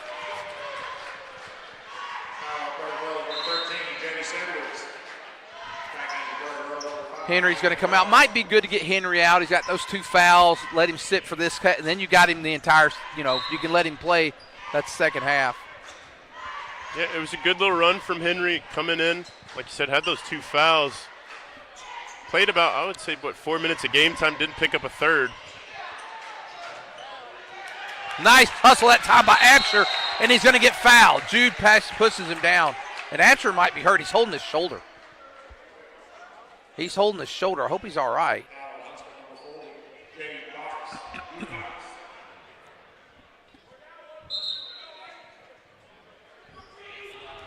But yeah, just on the floor. It'd be a inbound for. Yeah, it looks like Alex is going to stay in, but I don't know if you notice he's holding his shoulder. Yeah, the hardwood, it's called the hardwood for a reason. Not a very forgiving substance when you go down to the deck. And a nice take. And Tate Benoit has now got 6 in the game, and they've all come just good hustle, smart plays. He's got a chance to complete the old-fashioned 3. Yeah, Tate's provided a spark. If he can knock this down, close it back down to 1 point. I still can't get over the girls' loss tonight. That was a game I thought was pretty in hand. Let it get away from him in the fourth. And he doesn't get the shoot a roll on that one, 23-25. Quickly down the court comes Ogden.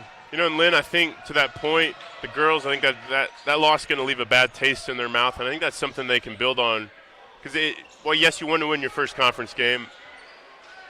You still have a lot of opportunity the rest of the way to avenge that loss. You will see Huntsville a second time as well. And, of course, conference tournament later down the road could see him a third time.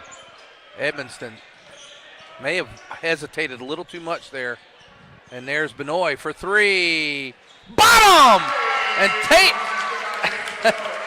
Tate Benoit now with 9 in the game, and it gives the Tigers lead 26-25. Here is on the other end, in and out, no good. That time by Lambert. And Benoit coming out of there with the board. This is starting to turn into the Tate Benoit game. And here is Edwards for three. Bottom! That's 2 in a row! 29-25. And Jace Edwards gets a three. He's got 5 in the game. He's got a couple free throws along with that three-pointer. 29-25.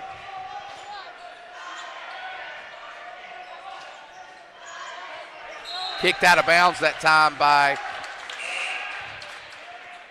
Edmonston. Kid's going to come in for Absher. Absher did a nice job. Didn't score any points, but got some loose balls. Played good defense. Nice job by Alex. Ogden, he's picked up by Henderson. Three-pointer on the way, and he's got another one. That's 4 in the game now.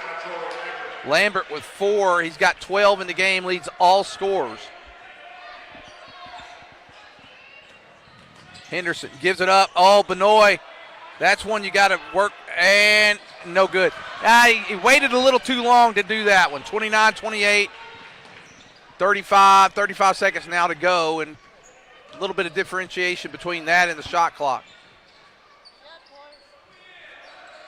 And they lose it. So Prairie Grove will have the chance to have the last possession. I see Coach Ed, he puts up the one. We want one shot here. 27.3 seconds.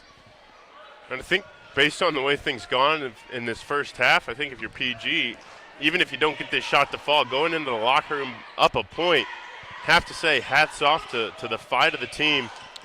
Fun back into a game that was starting to go Huntsville's way. Yeah, Huntsville had gotten up with a chance to kind of really stretch it, and some big three-pointers by Edwards, Henderson, and Benoit really helps. 3, 2, he lays it up, no good. That's going to do it. Well, one half of play, Prairie Grove leads Huntsville 29-28. Prairie Grove scoring.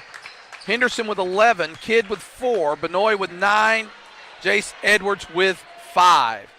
For Huntsville, McCubbin with 4, Shepard with 2, Mays with 2, Jude Box with 5, Ogden with 3, and Troy Lambert, who leads all score with 4 3-pointers, has 12 in the game. Well, enjoy the cheerleaders. We'll be back for the second half in about 8 minutes.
Auto and Farm Supply is an independently owned and operated CarQuest Auto Parts store, a family-owned mom-and-pop business that's been servicing this community since 1983. They can source auto parts from CarQuest and Advanced Auto Warehouses, receiving shipments 5 nights a week. For all your auto parts needs, or if you just want to come down and drink some coffee with the old guys, come see Larry and Karen and the dog Rosie at 119 East Buchanan Street, historic downtown Prairie Grove.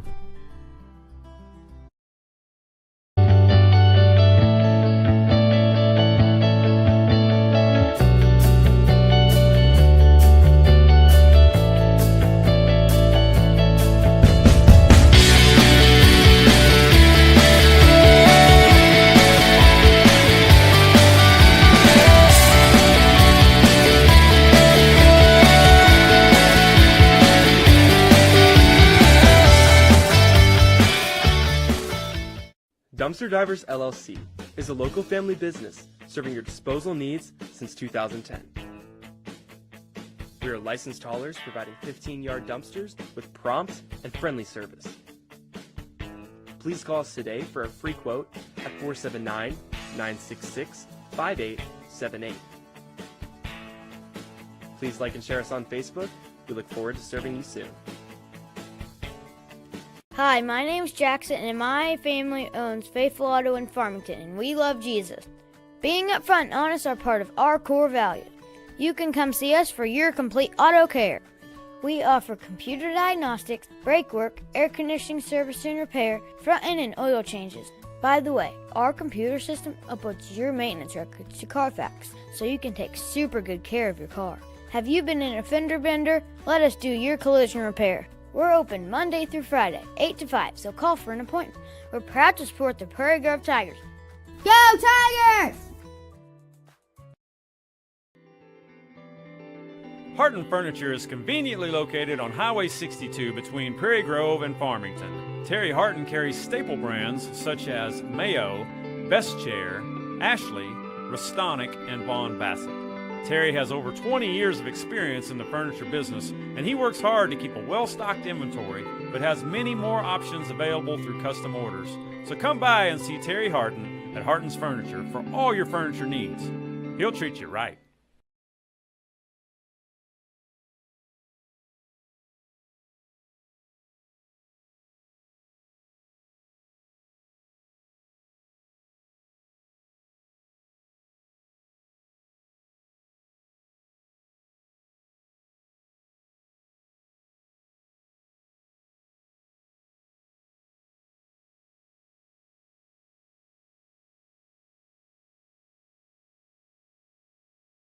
Statistics show out of 3 million people in Arkansas, 55% do not attend church on a weekly basis. We value the Word of God in our services.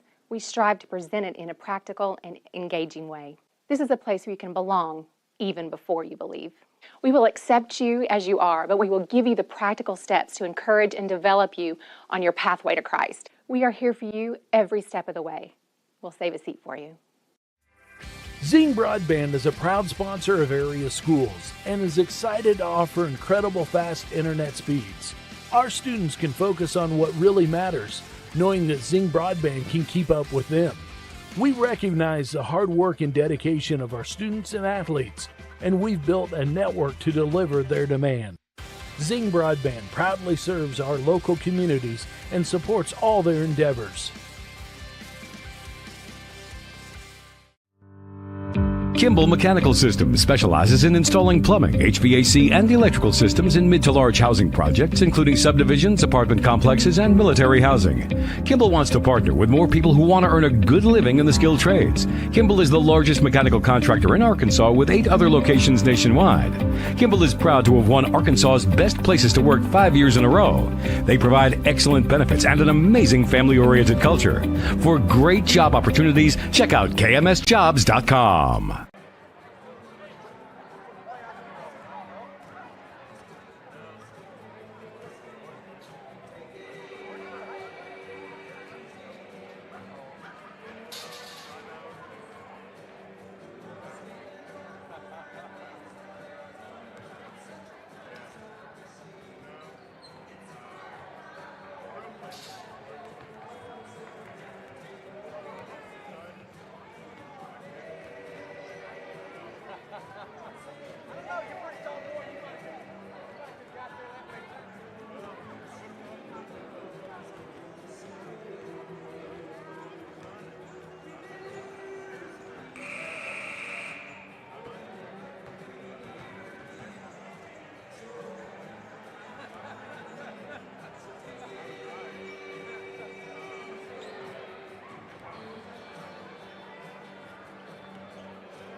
Okay, we're back getting ready for the second half.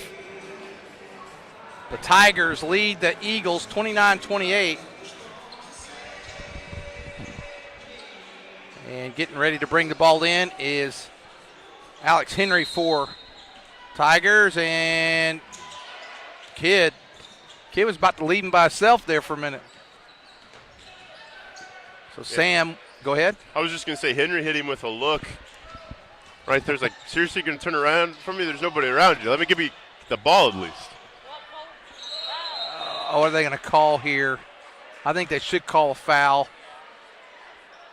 We got a break there because I thought Henry took a little extra step going to the hole. I'd agree, and I think you're bailed out if you're a Prairie Grove Tiger fan. You have the official the farthest away from the play calls the foul. Yeah, I do think it was the right call, but we kind of got bailed out that time. Edmonston missed his first 2 free throws. Let's see if he can get this one. Got it. Edmonston makes that one. He's now 1 of 3 from the line. Gives Prairie Grove a 30-28 lead. Just underway here in the second half. Tigers. Second shot on the way from Edmonston. Misses it. And that Benoit. Yeah. He got it. Yeah, he caught it. Coach Ed saw it. The ref saw it. He stepped out of bounds. That was created by Benoit. Yeah, he's just been the hustle player for the Tigers. He does it all. Yeah, and, not a lot of it's going to show up in the stat book outside of the points, but yeah, Benoit has kept a lot of these possessions alive for Prairie Grove. Well, that one was just a good hustle, and it forced the Huntsville player to really be aggressive going after it, and he knocked it out of bounds. 30-28, Tigers with the lead. There's Edmonston. Nice look. He's got to finish that one. Oh, and there over in the corner, Ogden back to the hot hand, Lambert. Man, what a great play. Yeah, great pass, great take to the basket. Got to finish that one. If you're Edmonston, got to reward your teammate for the beautiful assist. Yeah, then Cole, that's something Cole will normally knock down, and stolen by Henderson. Now Henderson, we had a 2-on-1. They quickly get back. It's 2-on-2 in Prairie Grove. Nice move by Henderson. And a blocking foul. I got blocked from the court there for a moment. Yeah. Kind of on the same team, I believe. Okay, 6:57. Well, boy, only a minute has gone by, and it seems like this quarter's been played for a while, and now Henderson goes, kicks it over, and Edmonston goes up strong, no good. Edmonston's having a hard time finding the basket tonight. Nice, again, Benoit. And Kidd. Oh, Kidd's going to get the walk that time. Yeah, did you see Benoit, just a great hustle. Tate is keeping these going, keeping these possessions extended for Prairie Grove, and eventually, the last couple of times they've had second chance opportunities, the basket hasn't gone down, but eventually you keep swinging the axe, the tree's going to fall down if Tate Benoit can get you an offensive rebound. Ogden knocks down a three, gives Huntsville a 1-point lead. That's the second three-pointer for Ogden. Now, what's interesting is Prairie Grove really had a chance for a couple times to stretch that lead out, never really got it past 2. Well, as history serves, Lynn, this season, the Prairie Grove boys like to play from behind in the second half of games. That's where they feel comfortable.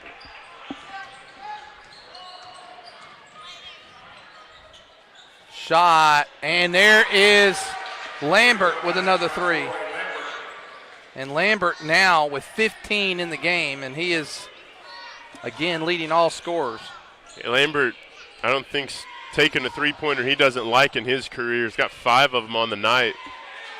Going to have to box out, close out a little bit closer on him as he goes to take that shot. Nice take inside into Benoit. Nice assist that time by Kidd. Nice take by Benoit. He's got 11 in the game, and he and Henderson lead the Prairie Grove scorers. And you see Benoit gets all the way out on Lambert. Oh, nice cross-court pass, and there's Lambert for 3. He's got it. 18 in the game for Lambert. And he's all his points, all All 6 of his baskets were three-pointers.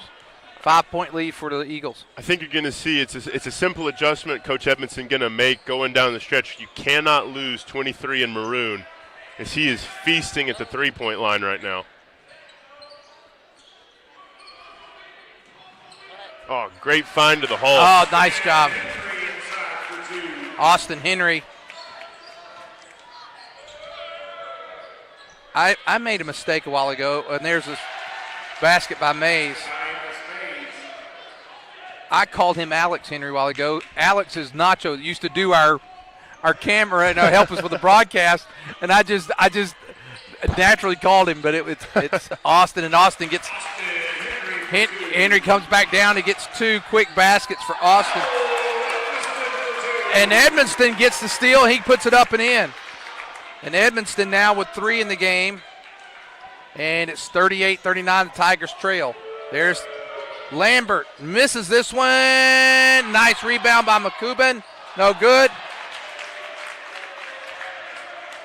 And again, you got to take your hat off. Tate Benoit on the three-point shooter. Lambert gets out, closes out in his face with a hand up. That's what you got to do on a three-point shooter. Bottom!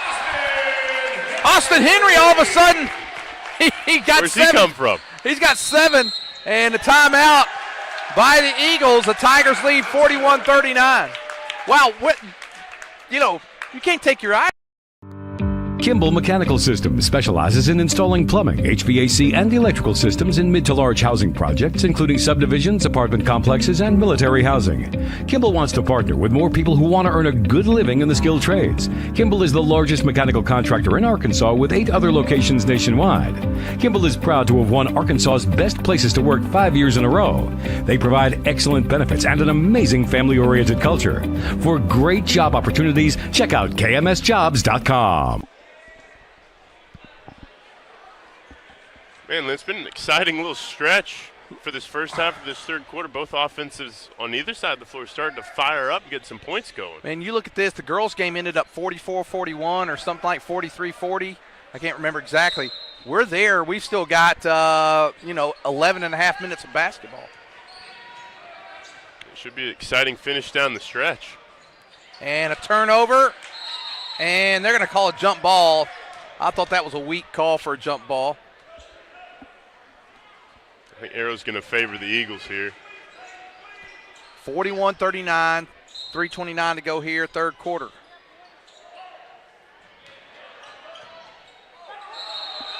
Backcourt. Tate Benoit. It's amazing. I mean, he is all over. That's just a smart heads-up play. Now, he got close to getting a foul, but he crowded him so well, the guy only had one place to go, and that was over and back.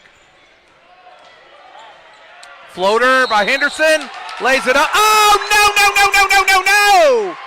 Oh, no. They're going to call Henderson for the charge. What a nice floater. I definitely disagree with that one. I would have disagreed with it no matter what, but that's too pretty of a shot to call that on, That's one in the NBA where I think they flipped that one to a block foul, go to the line. Yeah, no doubt about it. 41-39, and Henry's going to get called. Yeah, he was touching him. Little holding there. And that's third one on Henry, I believe. And he's going to come out. Cole's going to come back in. Edmonston coming in.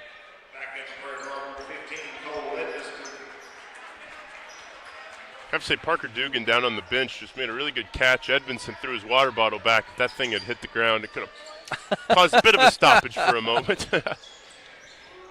Mays working hard against Absher inside, trying to get some. And look at Benoit. There he is again. Tate has been amazing tonight. He certainly is. Long one from Henderson. Bottom. There we go. 44-39. Henderson hits a big three. That gives him 14 in the game. Wow, that was a long three. That was downtown. That's a college three. Heck, might have even been a pro three. That might have been an NBA three. That was out there. And a three-pointer from Ogden, no good. Rebound, that's going to be over the back, I believe, on Lambert. Yep, 23 Lambert's going to get that over the back. 3 team fouls. Second team foul on Lambert. And that's an important person to start running up some fouls on. He has been absolutely lethal from the three-point line. If you can affect him, make him play a little more cautiously the rest of this game, going to have a good chance to come out of here with a victory in your first conference win.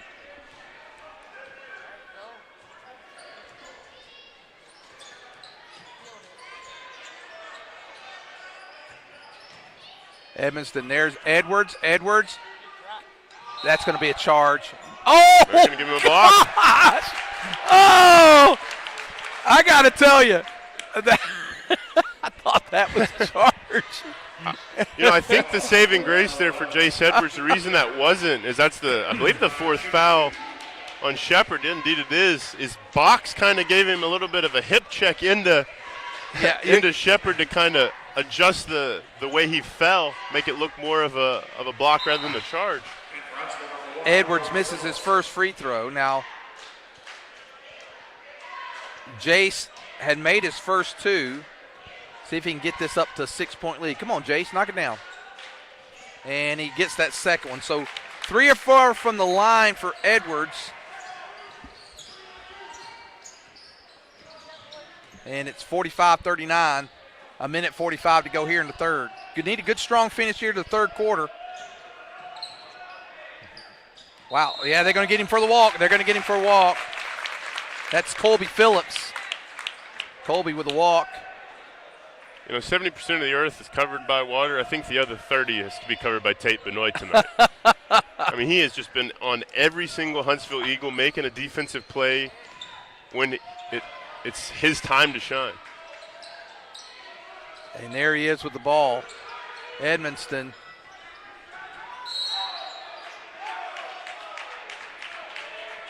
Someone was begging. Oh, they're going to call Alex Absher. Guess he was fighting a little too hard in there. That's his first on Absher. I believe that's the 3rd team foul on Prairie Grove. So somebody. Go ahead. I was going to say somebody from Huntsville must have made a comment about the wing tee.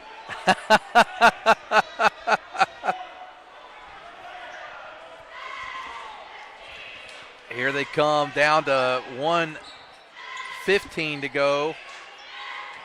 Mays working hard against Edmonston. No good. Rebound to. And who comes up with that rebound? Oh, thought we had a foul, but that's Benoit again. 1 minute to go. And shot, no good, no foul. Henderson wanted a foul. Oh, he stepped on the baseline. He stepped on the baseline. He stepped on the baseline. Wake up down there. Oh, man, he was well in. He put his foot down on it and everything. Jace Edwards, man, okay, that was a makeup. Yeah, ball don't lie there. Yeah, that's a makeup. Somebody helped him out. We need to get this thing now down 33. And Henderson's pushing off. And still no call. Wow. Well, I'm surprised at that. No shot clock, 45-39. And that should, yeah, there we go. 14.5. Prairie Grove needs to be smart right here. And Henderson's going to come out. And Jude Box comes in. Going to take the one shot here. And Henry brings it down. He's over the timeline. 8 seconds, 7 seconds. And there is Edmonston for 3. Off the mark, way off the mark. Benoit with a rebound, and that's going to do it. But Prairie Grove will get possession to start the fourth quarter. With 3 quarters gone down, Prairie Grove 45. Huntsville 39. Back for the fourth quarter after this. Show out of 3 million people in Arkansas, 55% do not attend church on a weekly basis. We value the Word of God in our services. We strive to present it in a practical and engaging way. This is a place where you can belong even before you believe. We will accept you as you are, but we will give you the practical steps to encourage and develop you on your pathway to Christ. We are here for you every step of the way. We'll save a seat.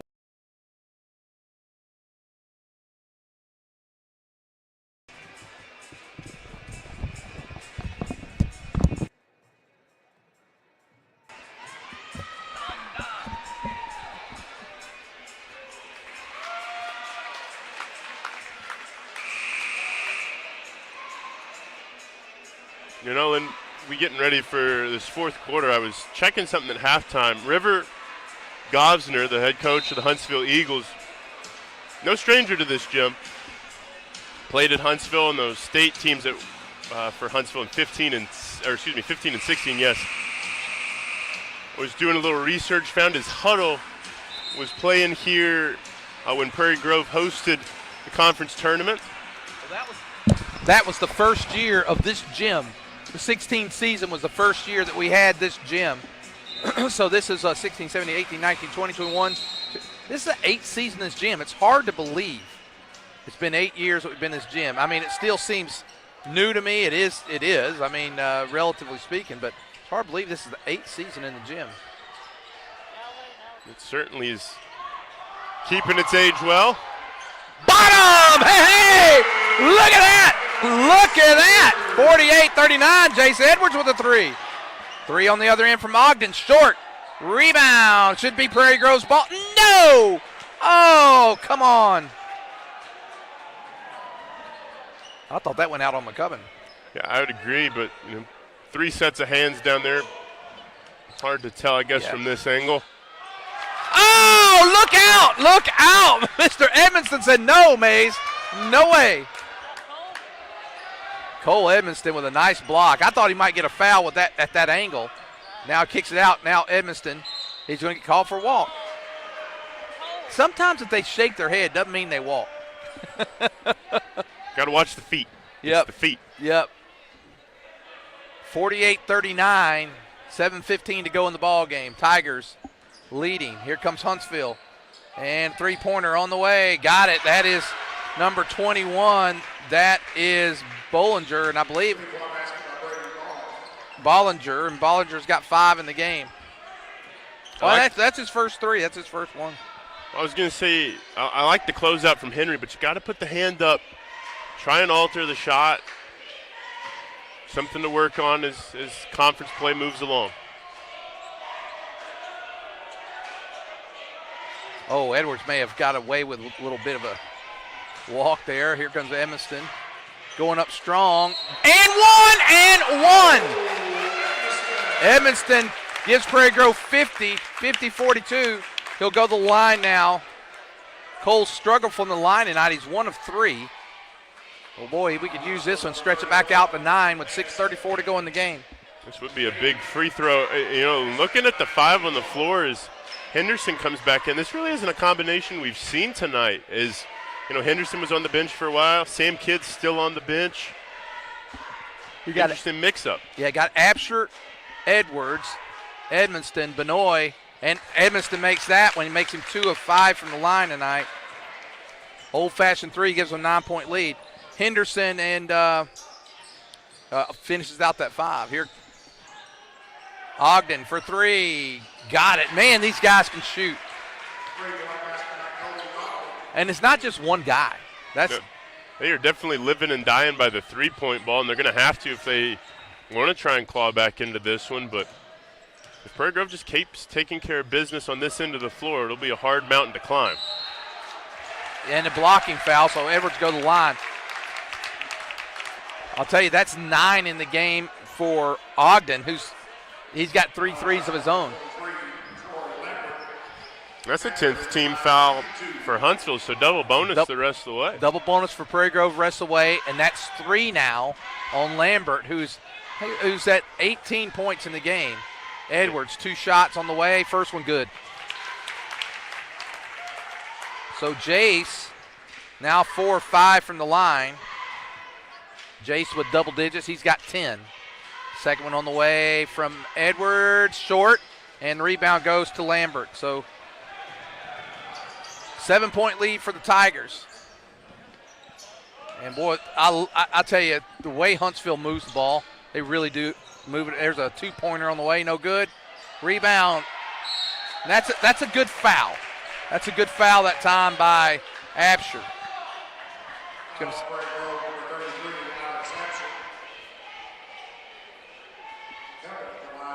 McCubbin at the line, he's got 2. He doesn't have any points in the game. I don't want to say it because he'll probably bear these 2 free throws, but he doesn't have any registered points. at this point in the game. First one on the way, and he got it. There's his first point of the game. Actually, I think they've got that wrong. I think he's got 5 in the game. My bad. I was sitting there looking at the wrong guy, and because I had him at 5. Second one on the way, and this one is off the front of the rim, and bad. We got a bad one on that one. Kid's going to come in for Absher. It's 52-46, 5:47 to go in the game. And I think Coach Ed, the way it kind of looks, just piece by piece, going to bring the starting 5 back out onto the floor for the Tigers. Boy, they didn't even start they didn't even get a second off of that 35-second clock. Either one of them, actually. There we go. Should start it there. And there it is, Kidd. And Kidd may have taken that one a little too quick. I'm okay with going for it, but you had 4 Huntsville players down on that end of the floor. Really need to cover them in that 3-point area right now, not give them anything, an open look. You see, that's that adjustment I was talking about Coach Ed would make. Lambert basically smothered by Jace Edwards. And put back up by McCubbin, and now it's 52-48. We're down to 5 minutes to go in the game. Going to be an interesting last 5 minutes, Stephen. Yeah, we'll see who wants this one more. Huntsville's trying to nose back into this. And that's going to be knocked away. Prairie Grove will retain possession, 4:53.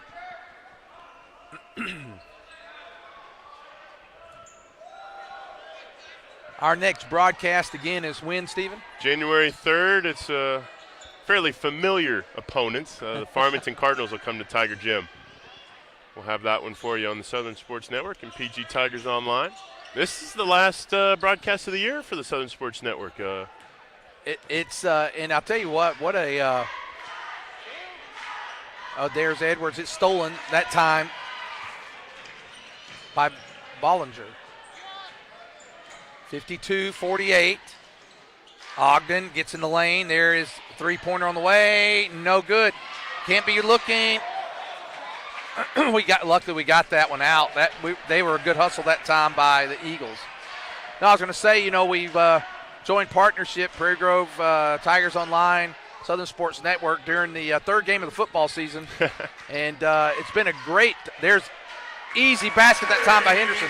I really like the partnership. I think the school likes the partnership, and I think it's also liked by you guys. I love the the way everything was done, and just had what we did for the Farmington football game, even though the Tigers fell a little short. That was a really fun day that day. It certainly was. That was a adventurous weekend. Didn't know if it was going to be on Thursday night, Friday night. Ended up being, Saturday early in the morning. But no, I'd agree, Lynn. It's been a exciting partnership, a great partnership.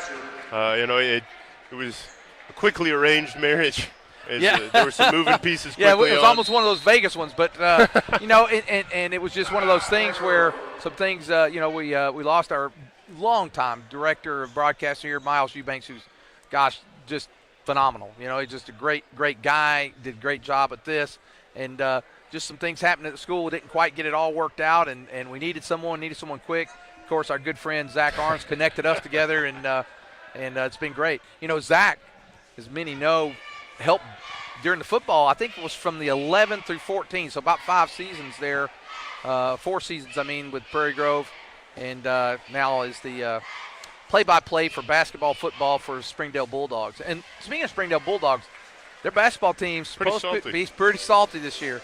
Yeah, it definitely wasn't a football season to remember in Springdale, but he's kept saying to me, basketball's the one. Basketball's the one. We're going to make the run this year. We got size and speed and athleticism at every position. And you know what else they can do? They can jump. Playing in the background is the Van Halen jump song. So. I believe the only number 1 Van Halen ever had. I think you're right. Which is crazy. It's the least Van Halen sounding song of all of their songs. But, Zach has been a great mentor to me as well, and obviously his connection to Prairie Grove runs deep. Son went here, did the games with you. in the infancy of this program. Oh, yeah. All right, 3.5 minutes to go. Pride Tigers hanging on to a 6-point lead. Shot on the way. Nice turn shot. Ogden again with a basket. And it's 54-50. And that was a Huntsville timeout. They took a full one that time. Here's Benoit. Got to help him out. There's Edwards. Edwards shot, no good. Rebound goes again all of a sudden. Oh, man, he let him fly by. No good. Absher trying to get that rebound. McCubbin up and in. Down to a 2-point lead. Under 3 minutes to go in the game. Tigers need a basket. They certainly do. McCubbin is really starting to go to work on the low block for Huntsville these last handful of possessions. It's easy to see why he's 6'5" on the roster, tallest guy on the floor for either team. Well, here's the thing. That time Henderson was thrown off a little bit by his height. He was going one-on-one against McCubbin and kind of short-armed that one a little. Good defense that time by Benoit. There's McCubbin again, lays it up in. We're tied up, 2:25 to go in the game. So Prairie Grove, that timeout, the Eagles came out of that timeout and tied it up since the timeout. 6 points. And now easy basket, lays it up and in. And Benoit now with 13 in the game. Tigers up by 2. And up by 2 with 2 minutes to go in the game. Three-pointer on the way. That one's off. And that's Henderson. I thought Henderson would get the rebound. It's going to be a jump ball. And Huntsville will keep possession. Nice hustle that time by Henderson. Nice hustle that time by McCubbin for the Eagles. Certainly was. In this last couple of defensive possessions, I've just watched tape Benoit, just following him, see what he does. And his court awareness is off the charts. Notices a wide-open Huntsville Eagle in the corner. Nobody's gone over to assign to him. Flows that way. Gets a hand up to alter the shot a little bit. It's just things you can't coach in between the years right now for Tate Benoit. And there it is again, and there's McCubbin. He's really come alive. Mm-hmm. He's now in double digits. Both teams have three players double. I can't remember last time Prairie Grove's had 3. But I mean, it was last year sometime, but I don't think we've had a game this year where they've had 3 in double digits. You got Henderson with 16, Benoit with 13, Edwards with 10. We're tied at 56, and McCubbin can give the Eagles a 1-point lead if he scores his 14th point here. Shot on the way, and it is a 1-point lead for Huntsville, and McCubbin has 14 in the game. All right, we're down to 1 minute, 30 seconds to go in the game. Edwards for 3, off, way off, and it's going to go to the Huntsville Eagles with 1:26 to go. Need a good, with 35-second clock, you just got to play good defense here. You certainly do. And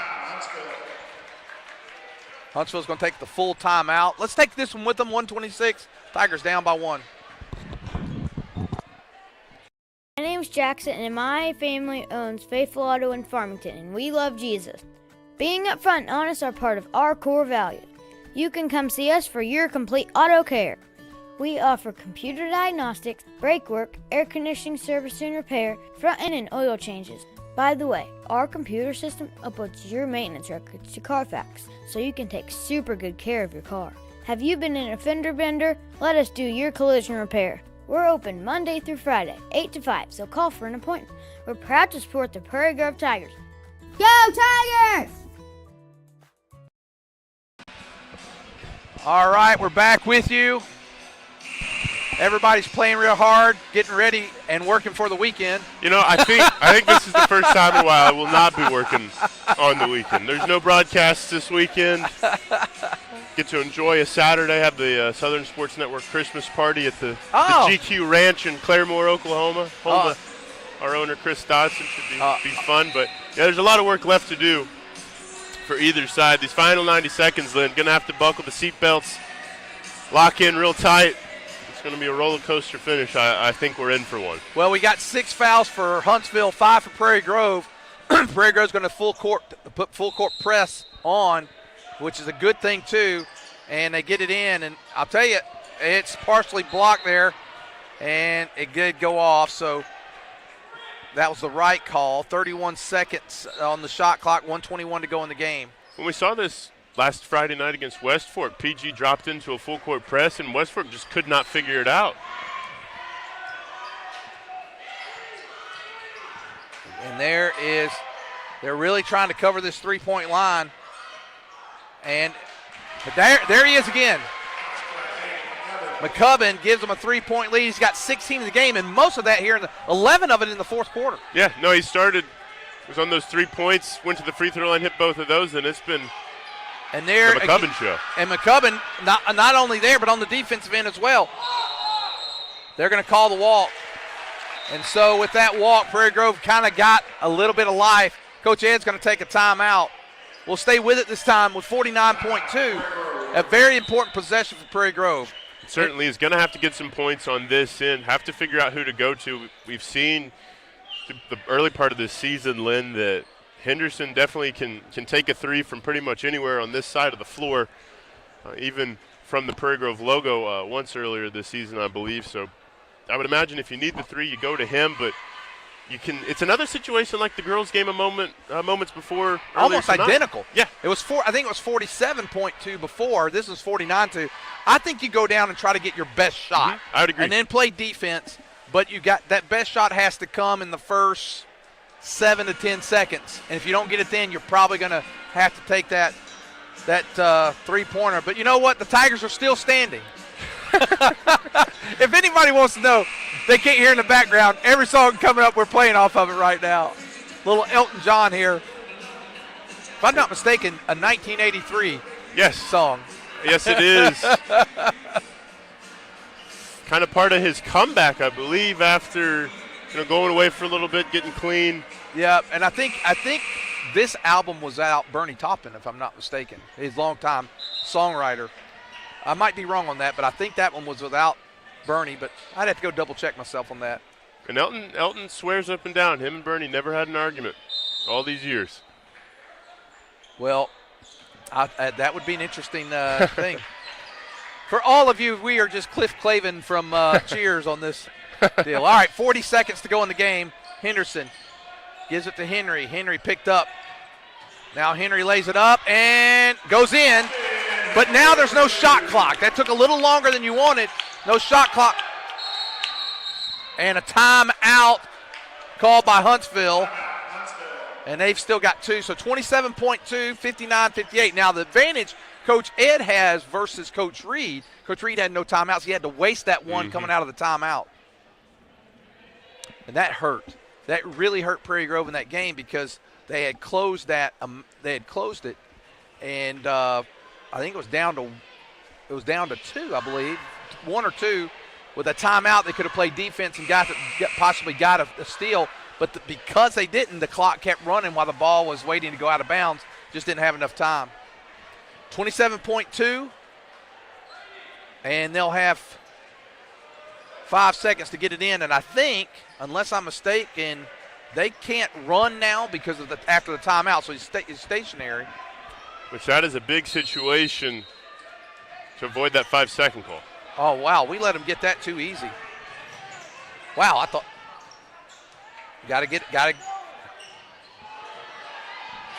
okay, that's okay. McCubbin, that's okay, and now here comes Henderson. Henderson, you got to come, man. There's 10 seconds left to go in the game. Wow, where's the sense of urgency? Yeah, you certainly do, especially, if you're going to come up to take the timeout at 3/4 court, that's fine. Just got to get to that spot quicker. You let about 5 seconds or so run off the game clock. That probably cost us, I'm going to say, a minimum of 3 seconds there.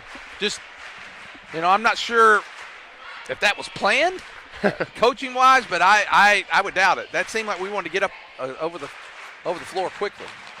But nonetheless, we still have it. We still have a shot. Got to make a three-pointer, very similar to the girls' game, although we didn't have the possession there in the girls' game. Yeah, I agree. And also a fairly similar situation we find ourselves in from a week ago to the date. It was Henry knocking down the deep three on the wing to tie it to go to OT. Pretty close to the same score as well. We'll see if Lightning can strike twice. Going to need it to. if you want to stay, this is probably would have to be an overtime game for Prairie Grove. Now, of course, we could hit quick three, get a turnover, and Prairie Grove has 1 timeout. Huntsville with 2.